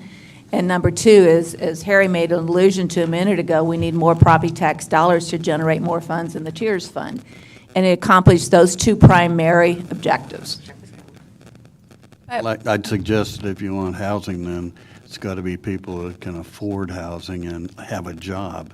So that's my concern, is about how many people it's going to put to work in San Angelo. As far as like the development, like not talking about the people who live there. Not the construction. I'm talking about folks that are managing, We would have administrating. 2 local staff members. Okay, so Yep. it's not anything large, no maintenance crew or anything like that? No, we would have our, our maintenance guy and then our on-site property manager. But then, the maintenance man obviously can't do it all himself. So then when we need something bigger He'd have to fixed, be a then- licensed plumber, a licensed Exactly. electrician. Yeah. So then he has to farm out that work if it needs done. So Yep. there's X amount of that. Yeah, But and- this hits our two primary goals, Yeah. That's key. Have your experts evaluated the building? You know, those of us that drive by it every day, it's, Yeah. you know, they strip the inside down to nothing, and, you know. Yeah, so we just got our feasibility report back like mid last week. But yes, definitely. And that's obviously paramount when we're talking about a building like this, but the engineering requirements and support that we need to show are pretty extensive. So, You talked about amenities outside of the building, but are there any amenities inside that you project? yeah, so we'll have a community space, and then I'd have to look at the plans again, because again, at this time of the year, they're always in flux as we're working towards, what makes the most sense for the building in our application. But we have a community space inside, and like a clubhouse, we call them. And those end up being super popular, especially in these senior communities. And so it always ends up being really cool to visit these properties and, see a group of friends who are hanging out in the clubhouse together. A lot of times they'll have coffee groups or like breakfast groups, or once a week they'll go out in town together, things like that. So Without, don't have to mention names, but there's this place called Raw 1899 right across the street that I've heard has great wine and some good appetizers. A great amenity close by. Yeah, that's. I have another question. Yes, Lucy. When you were talking about your other projects, what was the time limit, or what's the time limit on this project? Yeah, so you mean the timeline for development? Yeah, so that's a great question, and I meant to address it earlier. So I'll start from the beginning. We will apply for funding March 1st. The state will evaluate all applications until their board meeting July 27th at the Capitol. So July 27th, we'll know whether or not we've secured funding. Right now, we don't know why we wouldn't, seeing that we have no competition. And then from July, for the next 6 months or so, we're working on securing, a debt and equity providers, like a lender and investor, working on the financial feasibility. With a building like this, we're working on the historic approvals process because all of our plans have to go through the historic process. They have to sign off, National Park Service has to sign off on everything. And then we hope to close in January or February that would put us in 2024. And then construction would be between 12 and 14 months. So then that would put us at, first quarter of 2025. Yeah, you're welcome. Larry? One last question, and it kind of parallels the question that the mayor had about signage. On the north side of that building, it's painted Roosevelt Hotel, it's fading. Yes, yeah. What are the plans for that? Because, I don't know whether we leave it exactly the way it is, or do we paint it again? What happens with that? Yeah, so I haven't specifically investigated that yet, but as I was sitting there a few minutes ago, I was thinking about, I think when someone was talking about the mural project, I was thinking about ways that we could do something there. As far as rehabbing what's there. I love what's there, just to spruce it up a little What bit would be great. determined is by the Texas Historic and the National Historic organizations, because they determine what has to be done and what could not be done. So depending, and that we have gotten in the past, Steve Sarles and Mike Biggerstaff applied for Texas and federal and Texas historic tax credits. So that process has been done one time already. Now, whether that was part of the approval process, I don't know, but I do know this. They were very, very specific about a lot of details, and they will be, because it's historic, and that's where they're getting funding. So when they get these tax credits, they have to make all of the requirements happen. Yeah, it's no joke. But I also, too, know a woman in Kansas, so it's Kansas and not Texas, who does, historic building, like repainting, signs like that. Do you have any idea? I'm sure you've been looking at the old photos of the building. What is that below Roosevelt? I can't make out whether they painted a buffalo or the United States or what it is. I'm not sure. The other thing too that's really great about this deal is that Steve was using the same historic consultant as us, and her name's Ellis with Polk Oast Preservation. She's an awesome resource. And at some point in time, it's early on in the process, but she usually goes digging, like at the local library or in the archives for historic photos. So I need to touch base with her and ask on that. And she did a lot of that when we got the first original tax credits. Yeah. So a lot of that work has already been done because they wouldn't have gotten tax credits. Steve Sarles and Mike wouldn't have gotten tax credits and been approved for it if that work hadn't been done. And they had to work pretty hard to come up with all that information. Thank you very much. Yeah, you're welcome. All right, with that, may I have a motion for approval of the resolution? Yes, ma'am. Karen, seconded. Harry and Lucy doubles seconded that. So we got strong support. Any public comment? Seeing none, we'll take a vote. All those in favor, say aye. Aye. 7-0. Thank you, April. everyone. Thanks. Thank you. Thank you, April.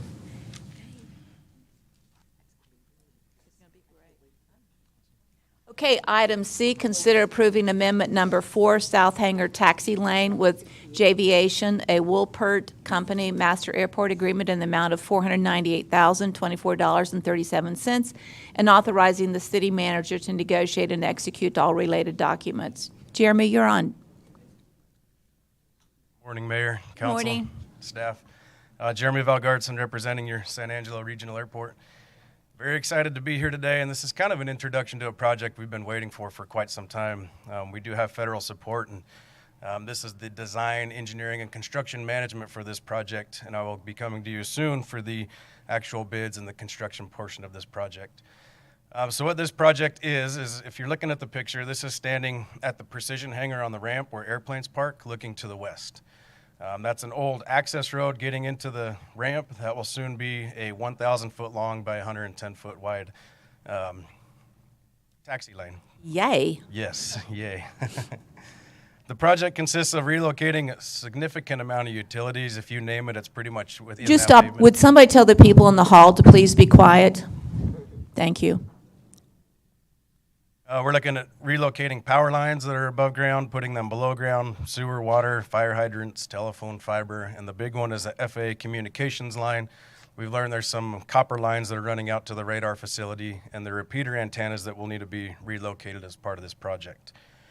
What this project will do is open up development opportunity for 4 100 by 100 hangars, 4 90 by 90s, 8 60 by 60s, which are all in high demand, and 2 T hangars, which are in low demand at this point, but we're opening up the opportunity for future development.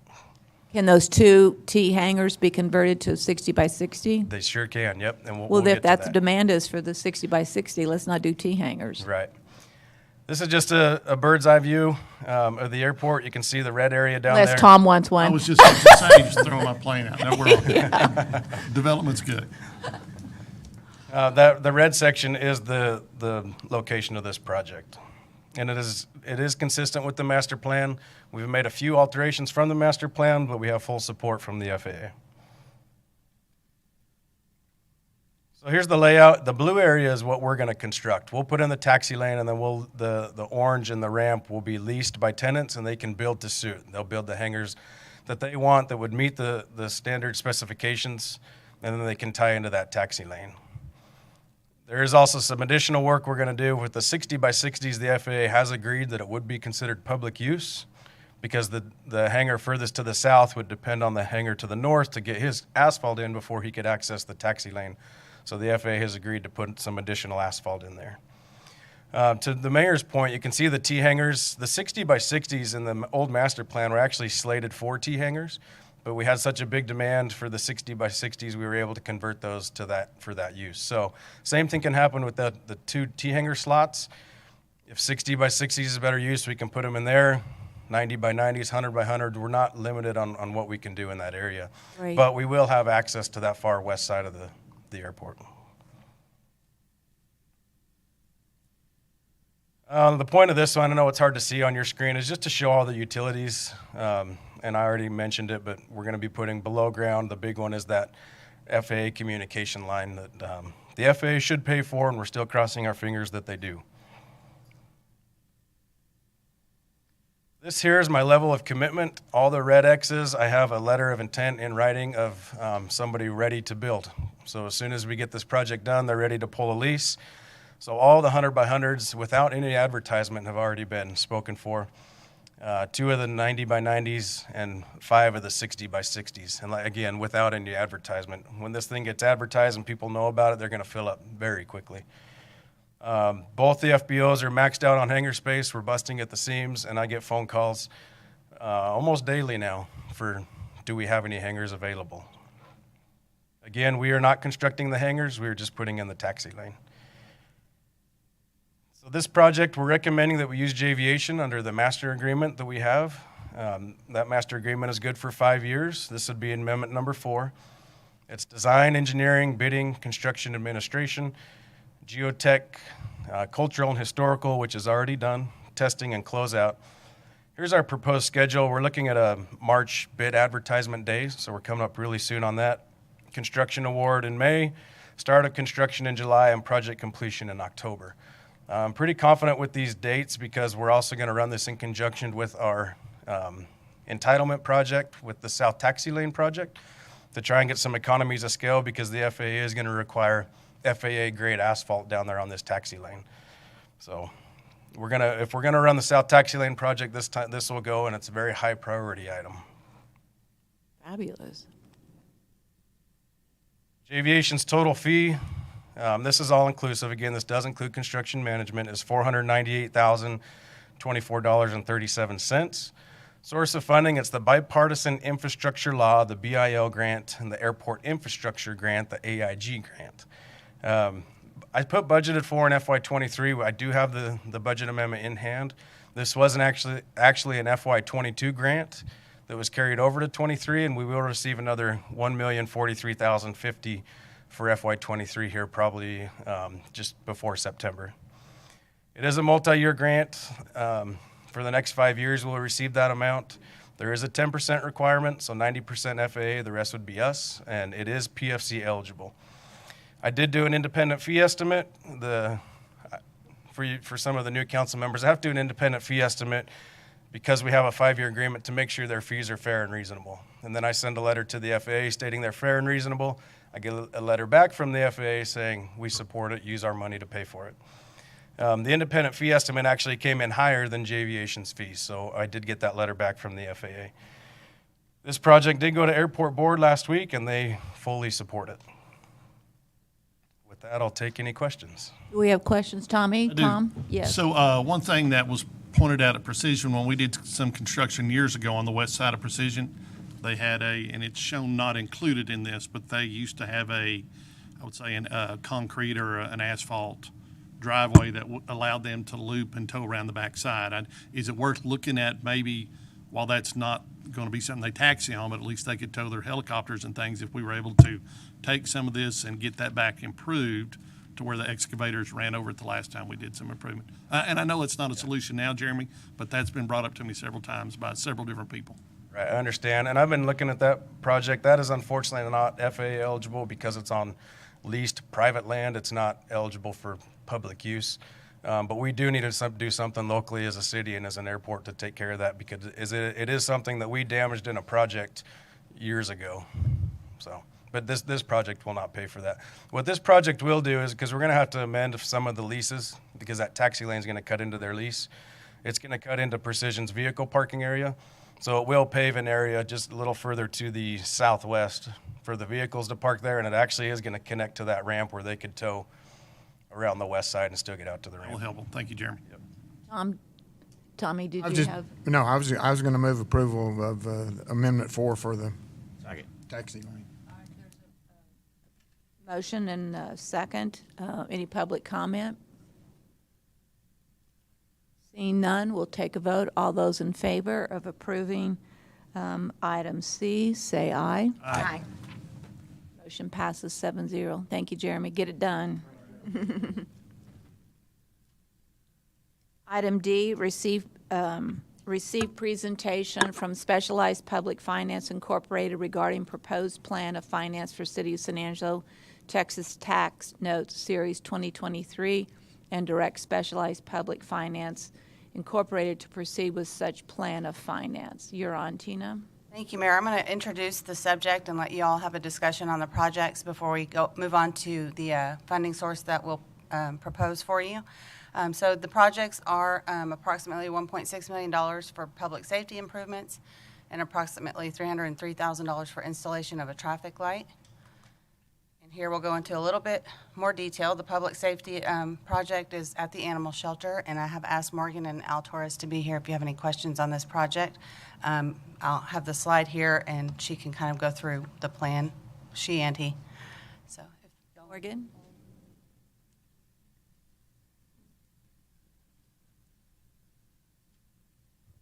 Morning. Morgan Chegwin, Assistant Director of Neighborhood and Family Services. What we have before you today Make sure are... you're talking into the microphone. Yes, I'm hearing it back. Are y'all? Okay. Yes. We have some, what I call whole house improvements need to happen. The HVAC overall needs a significant improvement, and that's ductwork, the air handling units, compressors, the air exhaust system throughout the building. So that is included in this proposal. We also have lighting and ceiling upgrades, really just, so a good bit of my building has drop ceiling tiles, and then some of it has the flat, like permanent ceiling. All of it is holding odor. And so I think that y'all get the same complaints I do, which are about odor, noise, and standing water in some portions of the kennels, drainage issues, plumbing issues. And so that's what's before you today, is to really speak to those complaints and make the building more functional. And the security improvements are something, it's not a security system, it's not any kind of, burglar or anything like that. It's simply functioning doors throughout. My building, I joke, my building's full-time job is to use water. And our building is in use every day, every minute of the day. And so we are a building that deteriorates more frequently than an office-style building. And so literally just the doors throughout are failing and need to be changed out. So that is the kind of the whole house needs. We are recommending a significant investment in the general population kennels. That space is really tough for the customer experience, as well as staff and the animals in care. So we are looking at dropping that ceiling. Right now, it's about 3,000 square feet of 120 kennels. And so that is, if we drop the ceiling and make those 5 individual rooms, that'll decrease noise, decrease odor, decrease the risk of spread of disease, all those things that are really important to us. We also are looking in the general kennels, we'll demo everything. Every kennel's coming down, all the cinder block walls, all the chain link gates, all of that's coming down to be reconfigured. And the reason to do that is because we've got to deal with the plumbing. The plumbing that's... How do we, which is great, but what about the animals that are in there now? If we're taking all the kennels out, where do the animals go? So the logistics of the move out and how much of the building needs to be emptied and for how long is going to be discussed early on with the vendor if the council does give support of the project. The logistics of moving out, in September, we evacuated more than 100 dogs out of the building for a pest control treatment. We evacuated the larger half of the building, about 4,000 square feet of the building for that, and that was for a short period of time. And so we stood up a temporary location. We leaned heavily on the community. 100 dogs left from part of that process and never came back net. Either were adopted, kept in foster, went on transport, whatever it was. And so we're going to lean on the community heavily. We also will stand up a secondary location for housing, but we'll look for guidance from the vendor of how long we have to be out, so that we can clearly communicate that with our partners and who we lean on, because this would be like a 4 to 6 month construction timeline for the project to be complete. So we do know that the 120 dogs in the general kennels would have to come out. That building's, that room is coming down to nothing. It cannot hold animals at all. And so we're going to work through that, and because we think the improvements are that necessary. So speaking to the plumbing in the general kennels is significant. expanding the lobby to serve our population. Our lobby has never been sufficient. If I have 3 people in line at the front desk, it's full, and that was even more made clear during COVID and social distancing, that we do not have the space really available for people, and we're going to do that through a reconfigure of our cat room. When you first walk in, that cat room will be kind of turned inside out, so that that lobby is better served to the community. That's the gist of it. So some whole house things, and then a significant improvement in the general kennels, which is about half of my square footage. I'm sure we have questions from council. I'll start with Larry. Do you have any questions or comments? Your existing building, when does that date from? This facility was constructed in 1999. It's not that old. Right, but it is a building that's used 24/7, 365. If you were looking at other city facilities, how often they've had a complete rehab, they're not facilities that are occupied as much as mine are. We've got staff there every day of the year, and we're using every square footage every day. All right. Karen? Tagging on to his question, I don't think that building was built for that express purpose initially, was it? It's built to be an animal shelter. It yes. was? Okay. Lucy? Nothing. Harry? Tom? I had the same question Larry did, but Morgan, you answered that. It's an outdated facility. It's seen its course. It's run its life. It's got an expiration date on it. I'm glad to see this come forward. Tommy? I've been out there, folks. Yep. I spent a good bit of time out there with Morgan last summer, last fall. I don't know exactly when it was. This is long overdue. We agree. Long overdue. I'd move approval of this item. Or do we need to do it all at one? Well, we can do this piece and then the other, because somebody might be opposed to the other. But I think I've heard a lot of positives. I don't hear anybody fighting this, and I think everyone has heard enough complaints from the public that we know this investment's necessary and really important. So we're going to go ahead and take a vote on this particular item first. What? In the interest of transparency, just to have an asterisk on that, this isn't going to solve all our problems, right? For the growth that we've had in our community in over 20 years, is this facility even the right size to serve our community? This is just to speak to the existing systems that are approaching failure. It is going to be living within our current square footage. It's an investment and it's needed, but further discussions could occur about, really what would we design from the beginning if we had been at the table in 1999 of what our community needs. Well, we can't look backwards. It didn't happen. But what we do know is the following. The single biggest issues that we have and hear from people is, number one, the smell. 2 is plumbing. I mean, everybody would love to woulda, shoulda, coulda, but where we're at is today. And I think this addresses some key issues that we've all heard from our constituents. So, yes, Heather. This is just a direction item, so you don't have to take a vote, but whenever they're done, just to give direction to proceed with the finance plan. I think that you see 7 people saying we support this strongly, so go. I just want to ask her Yeah. one thing.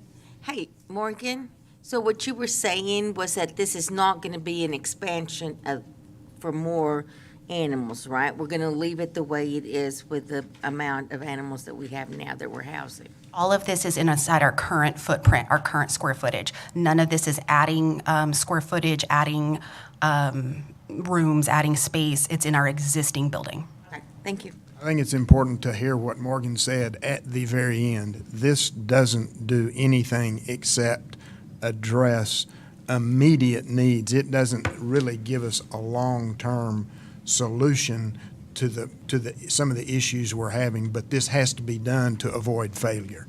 Well, I think we also need to keep in perspective, if we added 60 more kennels, we'd still have a problem. You can continue to expand it, and then you take in more animals and more animals and more animals. We have to realize at some point we have only certain capacity financially. We already spend over $1.2 million funding this animal shelter on an annual basis. We can't keep growing the capacity of the animal shelter. What we've got to do is find answers to solving the animal problem, and that's another conversation. Okay. Another factor, though, too, is that internally, the numbers are going down a little bit, the citations are going up, and that helps to solve some of that overcrowding that we're going to have. Making pet owners responsible. And we have to stick with our policies. Okay, next. Okay, the next item is the traffic signal, replacement of the temporary signal at Knickerbocker Road and Twin Mountain Drive, estimated cost of $303,000. And Patrick's here if you have any questions about this one.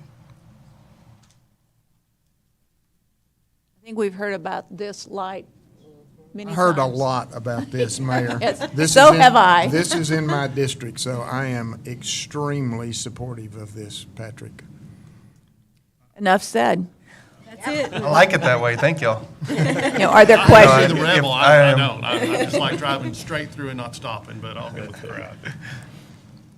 Are there any questions, honestly, for Patrick? If not, then I think you, again, heard from this council that that is a project we strongly support, and the citizens will be thrilled. Good deal. Okay, so now for the funding portion, we're looking at reviewing the issuance of approximately $2 million between those two projects and tax notes to fund these improvements. Of course, the note will mature this year in August. It's a one-time funding that's available from the debt service fund. We've built up a little bit of fund balance, so we need to use it for our projects. It will not increase the current INS tax rate. These notes will be offered directly to local and national banks. And I have Vince Vial from Specialized Public Finance here to kind of explain how that process works if you want a little more information. But the bids on the note will be due March 17th, and we'll receive the proceeds in April. I think what we like is the fact that the money exists, that it will finance the projects. I'm not sure we need a lot more verbiage on it. We need to get these two projects done, and I think it's it's great that we found a source of revenue to get these two projects done, so thank you. Yes, ma'am. All right, with that, we'll move into item, May we no? take a quick Yes, we can take a break? quick break. Let's keep it short. I I've know, got a hard Tom's cut got to now. go. He doesn't have much time, so when I say 10 minutes, I mean 10 minutes, and that means we're at 10:27. So everybody, let's not linger in the hallways or the bathrooms.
Need everyone to start sitting back down.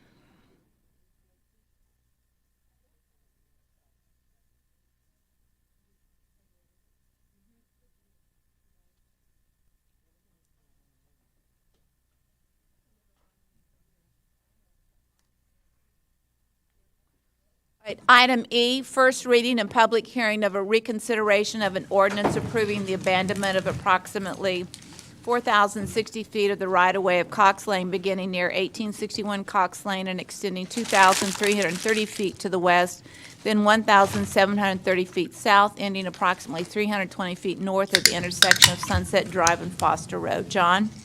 Thank you. John James, Director of Planning and Development Services. Most of you have seen this, but I'm going to go through for those who weren't here, but a little more quickly than last time. But as you mentioned, this is a proposed abandonment of a portion of Cox Lane.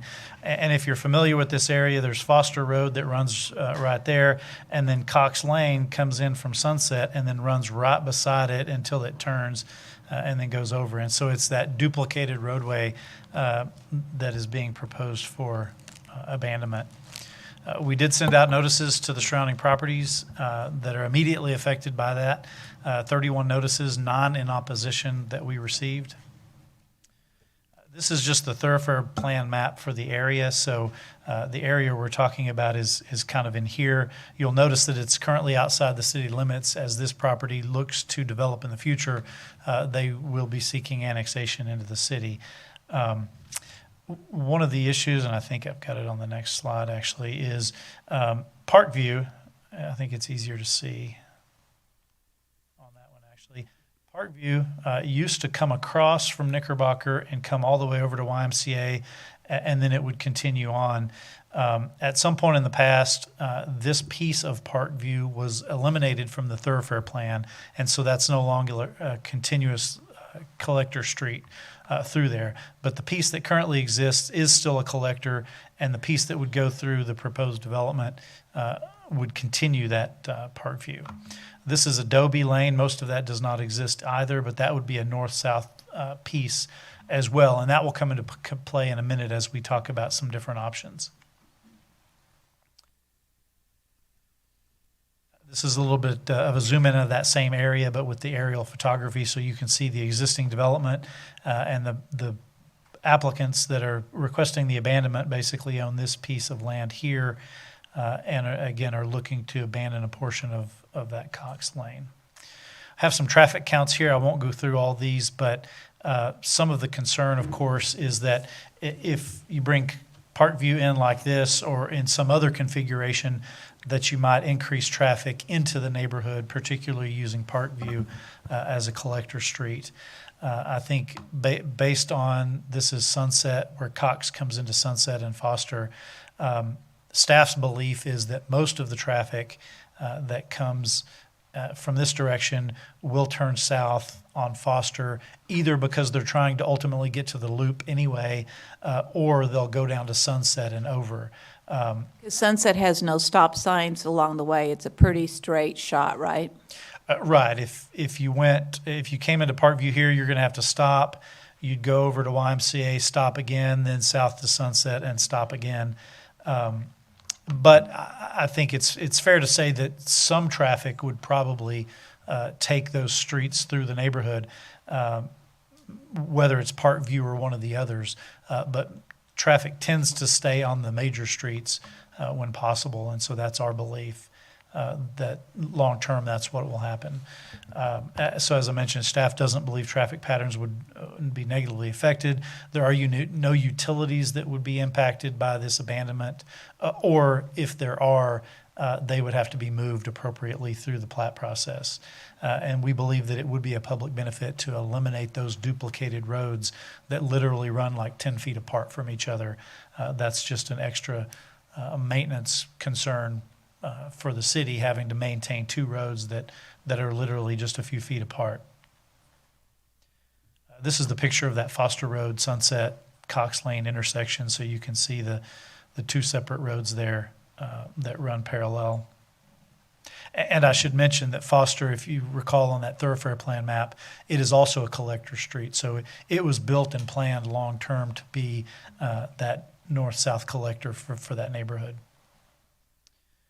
This is that corner on Cox Lane. By abandoning this, you would eliminate this somewhat dangerous corner there. And you can see at the time this picture was taken, somebody had gone through the guardrails there, and that would also be able to, you can see here also Foster and Cox Lane that parallel each other.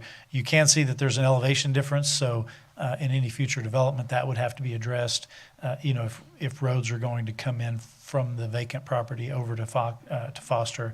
However, this is about the steepest right here, and Cox Lane descends, and so in just a little ways down from this, they're basically parallel again with little elevation difference. So the Planning Commission heard this at their December meeting. They did recommend approval. It was a 5-2 vote, so there were 2 in opposition.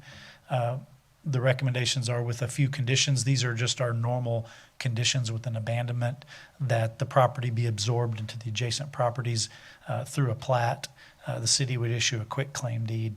There is a unique one with this that's not always on an abandonment, but it would basically require that the abandonment shall not be basically affected until replacement streets are created. So there are a few properties that if Cox were abandoned immediately, they would lose any access to a public road. So basically what that means is when development happens on this property, they would have to build the new roads, and those roads be open and operational before Cox Lane goes away.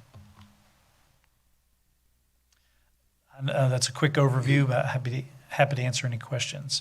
There are some slides I'll note. I won't go into them because I think the applicant will go through them, but there are some options that they wanted to show and discuss, but I'll let them go through those slides. Any questions for John at this point? Go ahead, Karen. Does the developer's proposal include a stormwater drainage study?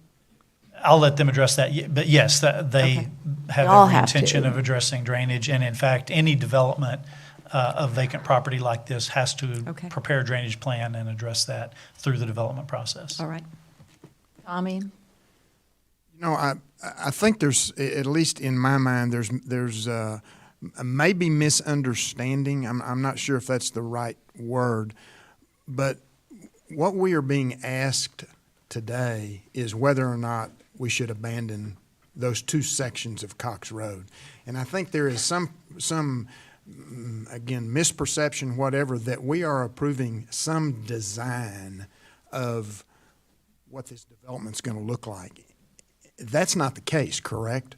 That's correct. It's only about the abandonment, and any drawings you see about how roads may or may not be lined up in the future is all just conceptual at this point. That all gets worked out through the development process. That's what I a was gonna say. future. That's a totally separate part, a step in the process that they would have to present to the planning department, a conceptual layout for platting purposes of the development, which I think I've learned just through this process, there's some state laws that would say to us, if they present a plan that is acceptable and meets our subdivision ordinances, we have to accept it. Is that what I understand? That's correct. So we may or may not have a whole lot of say in the ultimate design anyway. So I just wanted to. Yeah, I don't think I think what has come up before is that some of the comments and challenges from neighbors couldn't be addressed because we hadn't seen what a potential development might look like. So the idea was, because it's hard to say you support or don't support if you don't know if there are options to satisfy the issues and the challenges. And so you have to have some plan presented to you from, even if it's just a conceptual perspective, to say all of those things, including the drainage plan, have to be addressed in the future development. Approving Cox Lane doesn't mean, or not, that we ignore everybody's issues or challenges, and you hope that those things can be addressed in the future with what happens in the planning department.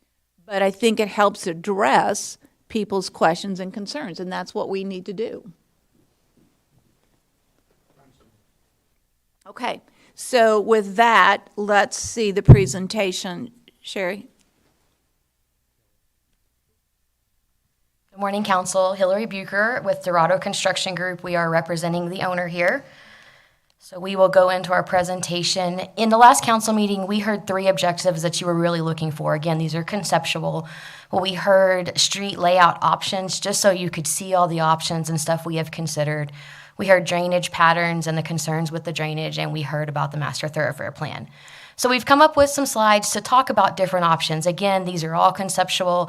We will present the final through the platting process, which will go through the planning division, and then ultimately be approved by the planning commission. So option 1 is the option you have seen in the past. So this would be Cox Lane turning down to combine with Parkview Drive. So this would create an S-curve and combine the 2 streets. This would create an easy way to flow traffic through our proposed subdivision. So that's one of the original options we looked at. This would provide a 2-way stop. We believe at Foster Road, city staff has let us know that that was kind of their plan. So Cox Parkview would have the stop and Foster would be the through street. So that would, I think, help prevent people from making the decision to go through to Parkview. If they're already at a stop, they would probably take the easiest route and turn down south.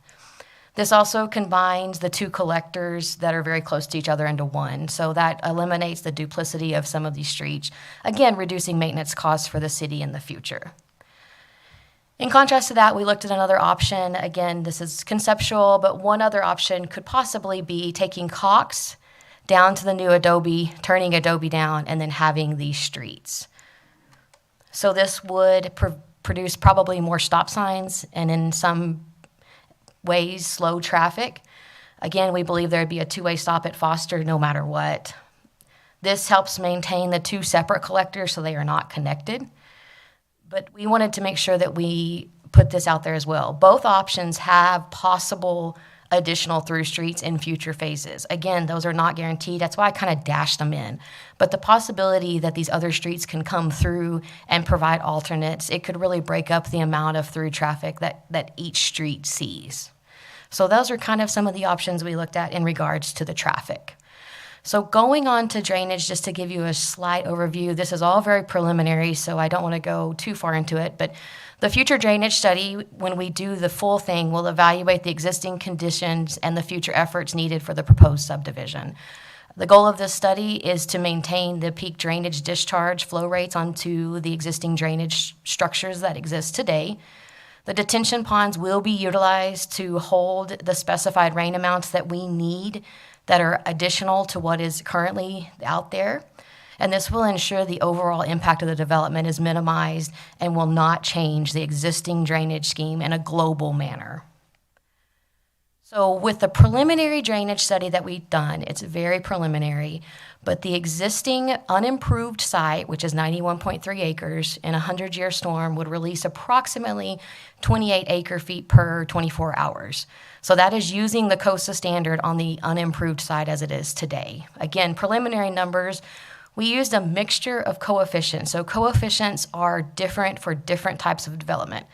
Obviously, roads and paved surfaces have a very high coefficient because nothing is able to sink in. It just runs off.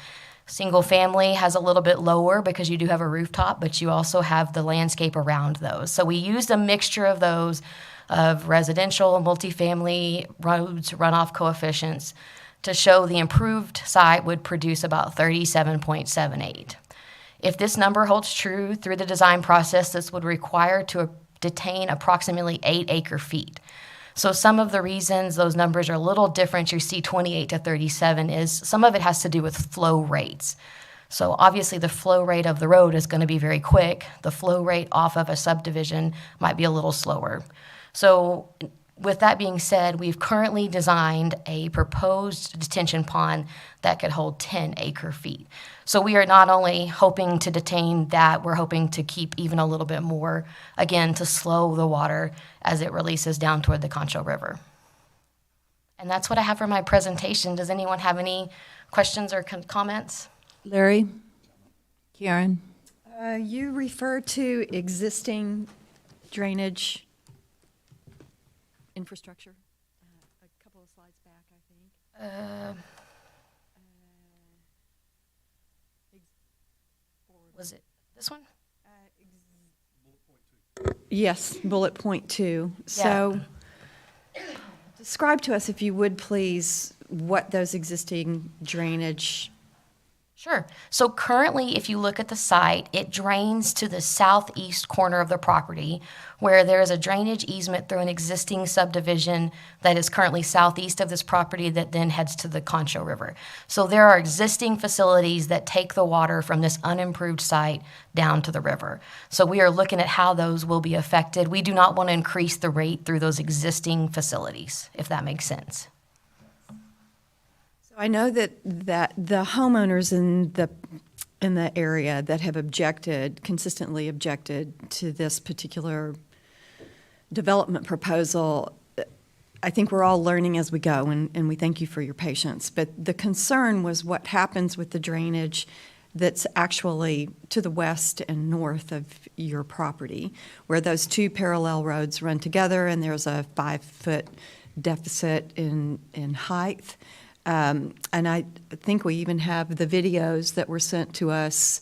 We can show them publicly if we need to. So while it's not really your problem, and you've managed the puzzle for your own development beautifully, it is a problem for the city. And interestingly enough, yesterday's Planning Commission meeting, multiple developers got up and discussed in great length the need for improved drainage guidelines, if you will, for the city of San Angelo. So apologize for dragging you through that sort of parallel conversation, but it is relevant and it does concern the property owners. So if you could help us understand why what you're doing doesn't matter to that, maybe that would reassure those homeowners. Well, and I will say it does matter. I mean, we are hoping that by cutting these streets through, maybe we could take some of that water and pull it onto our side and store it in our detention pond. I mean, I think that we can help through the process. The ultimate goal for the city's regulations and for us is not to make a problem worse. So I hope that we can even make it better. We cannot affect the drainage that was already occurring on another site. I wish there was an easy way we could help, but our current site sits about 5 or 6 feet above that. So I'm not sure there's even a possibility to remedy that existing problem. Well, and I mean, maybe working together between all of us, there could be some possible solution. But I know that water really wants to drain north toward the Red Arroyo. And right now, there's stuff that's stopping it. So, I mean, that could be looked at. Those are individual property owners that we do not have connections to. So I'm not sure that we could change it. We're hoping to make it a little bit better, if anything. I think the key here is that the drainage issue is a city's issue from Foster Road, and the development will not increase the existing city problem. Yes, ma'am. That's our goal, for sure. And so we need to separate those two conversations, because approval of this and determining what's right or what's wrong it's a separate conversation for the city and Foster Road. This is draw a hard line between the two and look at this as a property opportunity or conversation about what can or cannot be improved within this existing land. And all new plats have to have a drainage study. And the plat cannot and will not be approved until the Planning Committee has determined that the flooding potential issues have been addressed within this. That's the obligation.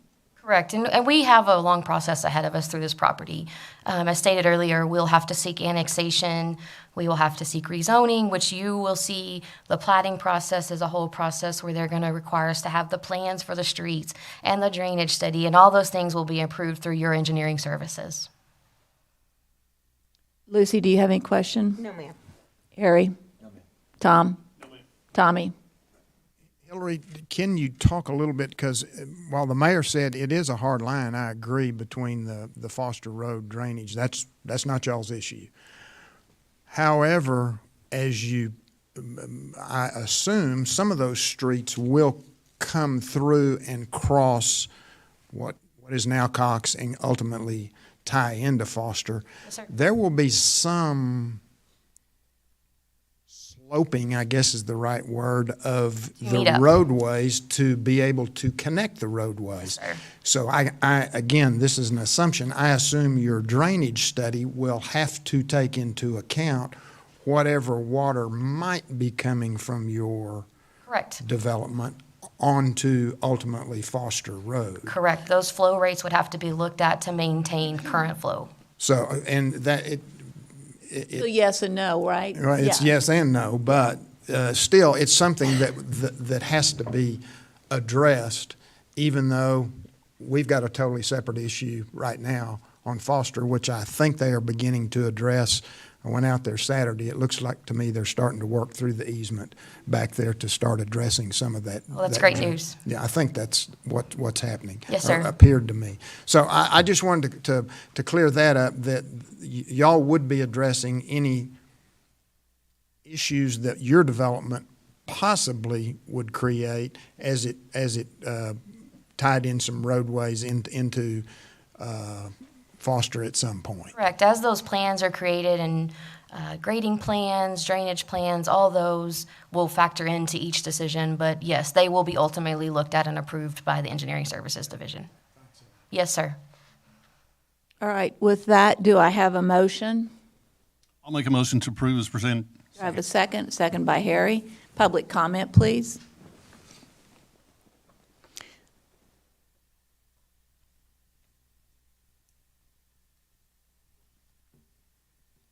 Hi, Brandy Beal, single member District 1.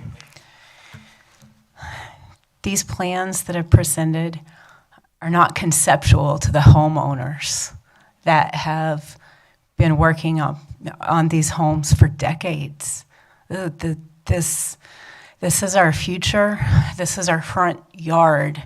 This is not conception.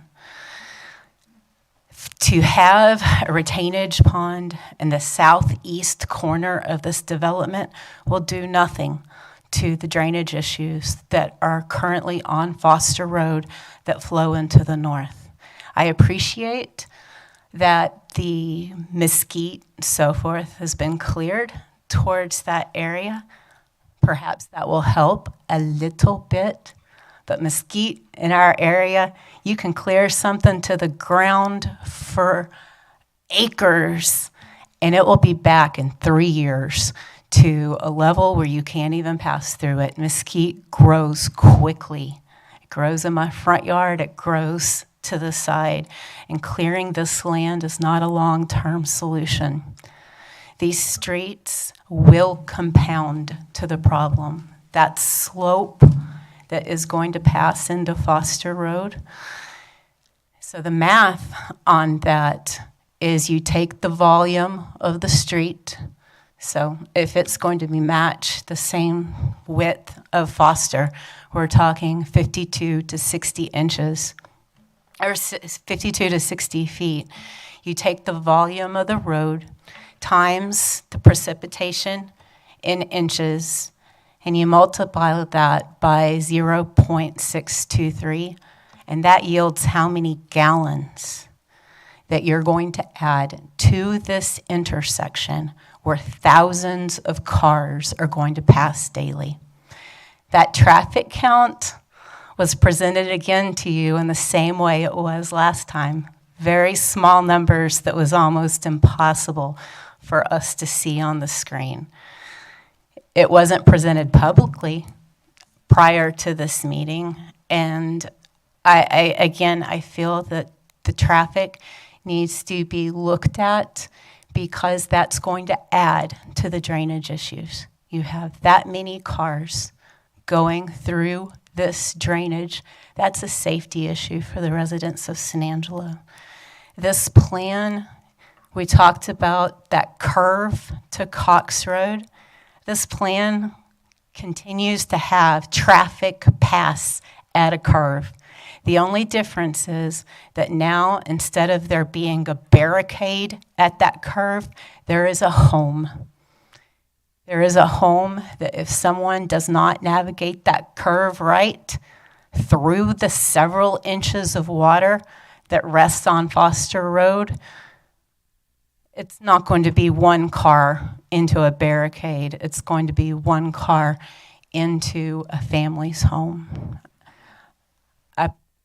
Last council meeting Mayor Gunter asked that the whole presentation, not just a piece, because there's no going back. This is not just one portion. It's not just the abandonment, because once that takes place, the rest is a cascade of water flowing downhill. Thank you, Brandy. Thank you. Other public comment?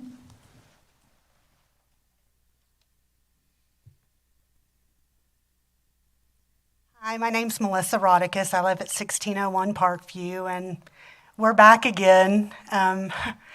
Still very, very concerned about the drainage right in front of my house.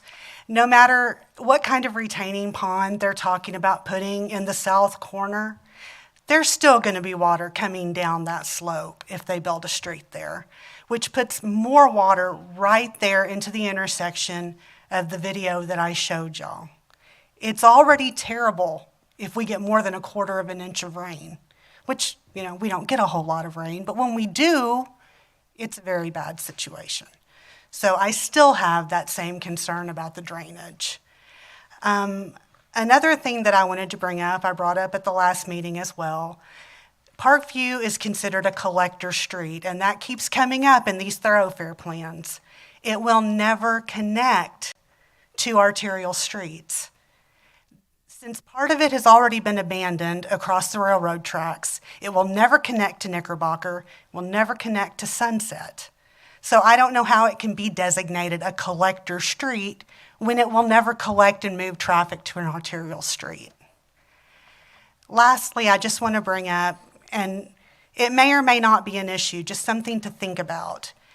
I spoke with the fire chief after the last meeting and asked them about their response plans and if Cox Lane was actually factored in to their response plans. And the answer was yes. The fire department, the police department, the DPS, they all use Cox Lane. SAISD uses Cox Lane every day. So, you know, a change in the street is going to change what their response plans are. And going to the loop to take to South Bryant is not part of their response plans today. So it may make them better, it may make them worse, but if it makes it worse even a minute, do you want your family to be the one waiting on an ambulance for an extra minute? So just something to think about. So thank you. Thank you again. Further public comment? All right, seeing none, we will take a vote. We'll start with Tommy. Aye. Tom? Aye. Harry? Aye. Mayor Gunter? Aye. Lucy? Aye. Karen? Can I say I'm not sure? No. I'm a no. Larry? Motion passes 6-1. All right, we'll move on to the next item, which is item number F. First reading and public hearing of an ordinance for Z22-25 to rezone properties from the high-rise multifamily residential zoning district to the single-family residential zoning district being 12.097 acres, generally located at the southeast corner of Blum Street, I'm not sure if it's Bloom or Blum, and East 40th Street. John?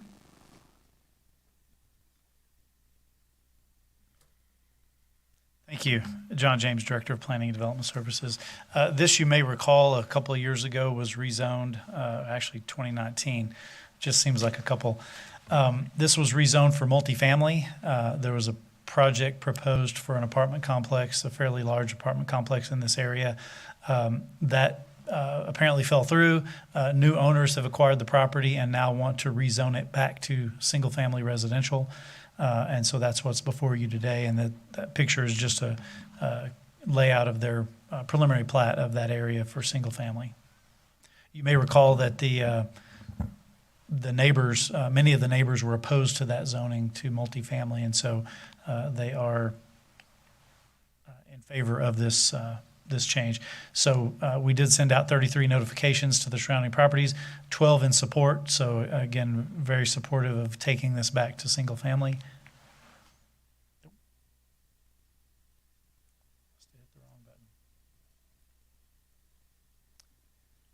Again, it is a neighborhood designation, so it is consistent with the comprehensive plan. It's also consistent with the surrounding area, which the rest of the surrounding area is all single-family or ranch and estate. The staff does recommend approval, as did the Planning Commission unanimously at their January meeting. With that, I'd be happy to answer any questions. Questions for John on this property? Lucy? How many homes are they planning on building? Oh, that's a good question. It's quite a few.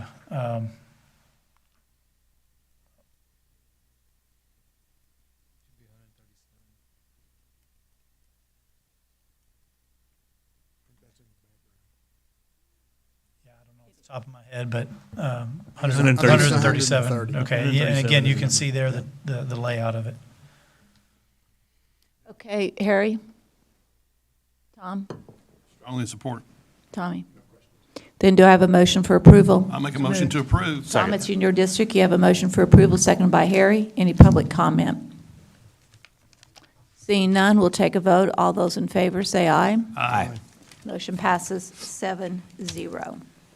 We'll move on to item G, first reading public hearing of ordinance on the following cases for property being .743 acres located at 3, 5, and 9 West Avenue J.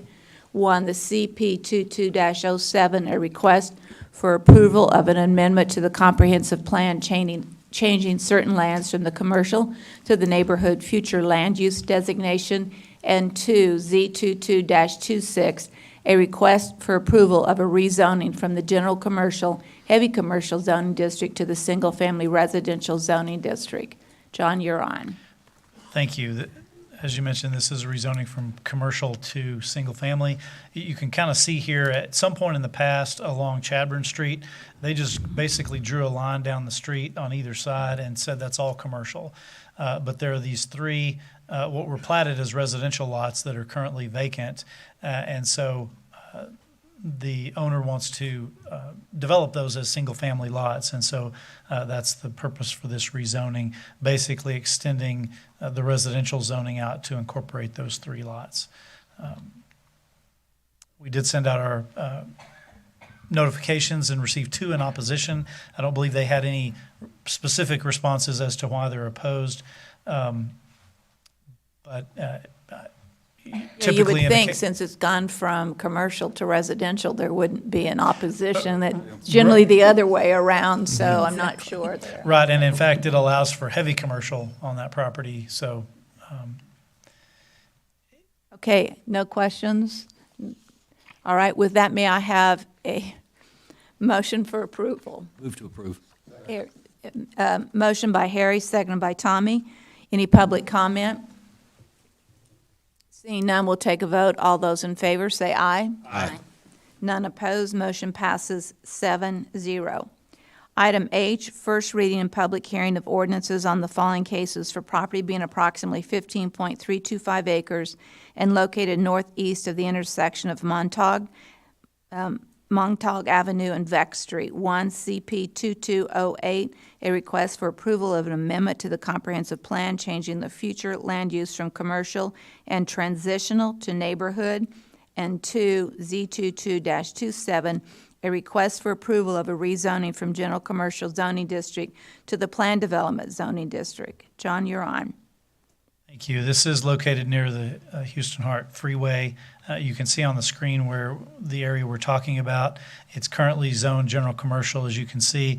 They want to leave general commercial at the part up close to the freeway, but then rezone the more southerly part for single family. It's actually a planned development because they want the flexibility to do RS1, which is single family, or RS3, which is zero lot line or townhome kind of development. Did send out our notifications, did not receive any responses in favor or against. Staff is recommending approval, as did the Planning Commission unanimously. I move to approve. Seconded by Karen, a motion by Lucy. Any public comment? Seeing none, we'll take a vote. All those in favor, say aye. Aye. Hearing no negatives, we will consider that approved 7-0. And then the last item is item I, first reading a public hearing of an ordinance for Z22-29 to rezone property from the single-family residential zoning district to the two-family residential zoning district located at 1201 Coberland Street. Thank John? you. As you said, it's a rezoning from RS1 to RS2. It would allow a duplex on this property. This is an old church building, and as you know, it's often a struggle of what do you do with a church when the church goes away. Oftentimes, people look at them for commercial or something, which aren't always appropriate for a neighborhood. In this case, they think they can just convert that existing church building into 2 units, a duplex, and so that's the reason for this request. We did send out our notices, no opposition from the surrounding neighbors. You can see a couple of pictures. This is the front of the church on the left, and this is the back of the church, and this sort of area in the back is where the parking was for the church when it was a church. Staff does recommend approval, and Planning Commission also did unanimously. Any questions for John on this item? To approve. I have a motion and a second. Any public comment? Seeing none, we'll take a vote. All those in favor, say aye. Aye. Motion passes 7-0. We will now move into our closed session. Executive session under the provision of Government Code Title V, Open Government Ethics, Subtitle A, Open Government, Chapter 551, Open Meetings, Subchapter D, exceptions to the requirement that meetings be open under the following sections. A, Section 551.072, deliberations about real property regarding 122.36 acres out of Survey 644, Abstract 1181 West Spornhahn, and out of Survey 645, Abstract 4212 Z Section 551087, Business Prospect Negotiations regarding Project Sienna, and Section 551087, Business Prospect Negotiations regarding Skyline Aviation, and D, Section 551074, Personal Matters to deliberate at the appointment of the city clerk. At this point, we are adjourned from our regular agenda, and we will move into our closed session at this point. Okay?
calling this meeting back to order at 12:29 on the 21st of February.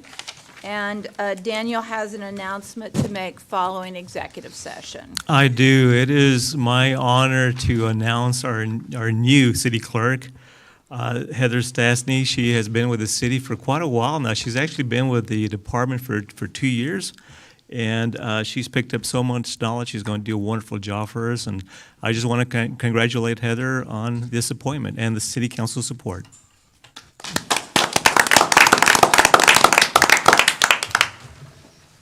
Okay, so with that, the next item is consider approving various board nominations. Civil Service Commission, Brian Dunn, which is a city manager appointment to a first term ending January 2026. The Construction Board of Adjustments and Appeals, Scott Allison, mayor, to a second term ending February 2025. Do I have a motion for approval of those two appointments? Move to approve. A motion by Lucy, a second by Tom. Any public comment concerning those two? No, there is not, so we'll take a vote. All in favor, say aye. Aye. Motion passes 7-0. Item C is announcements and consideration of future agenda items. Are there any? Seeing none, we will ask for a motion for adjournment. Second. All in favor, say aye. Aye. The city council meeting, 12:21, is adjourned at 12:31. Done. Nice job, team.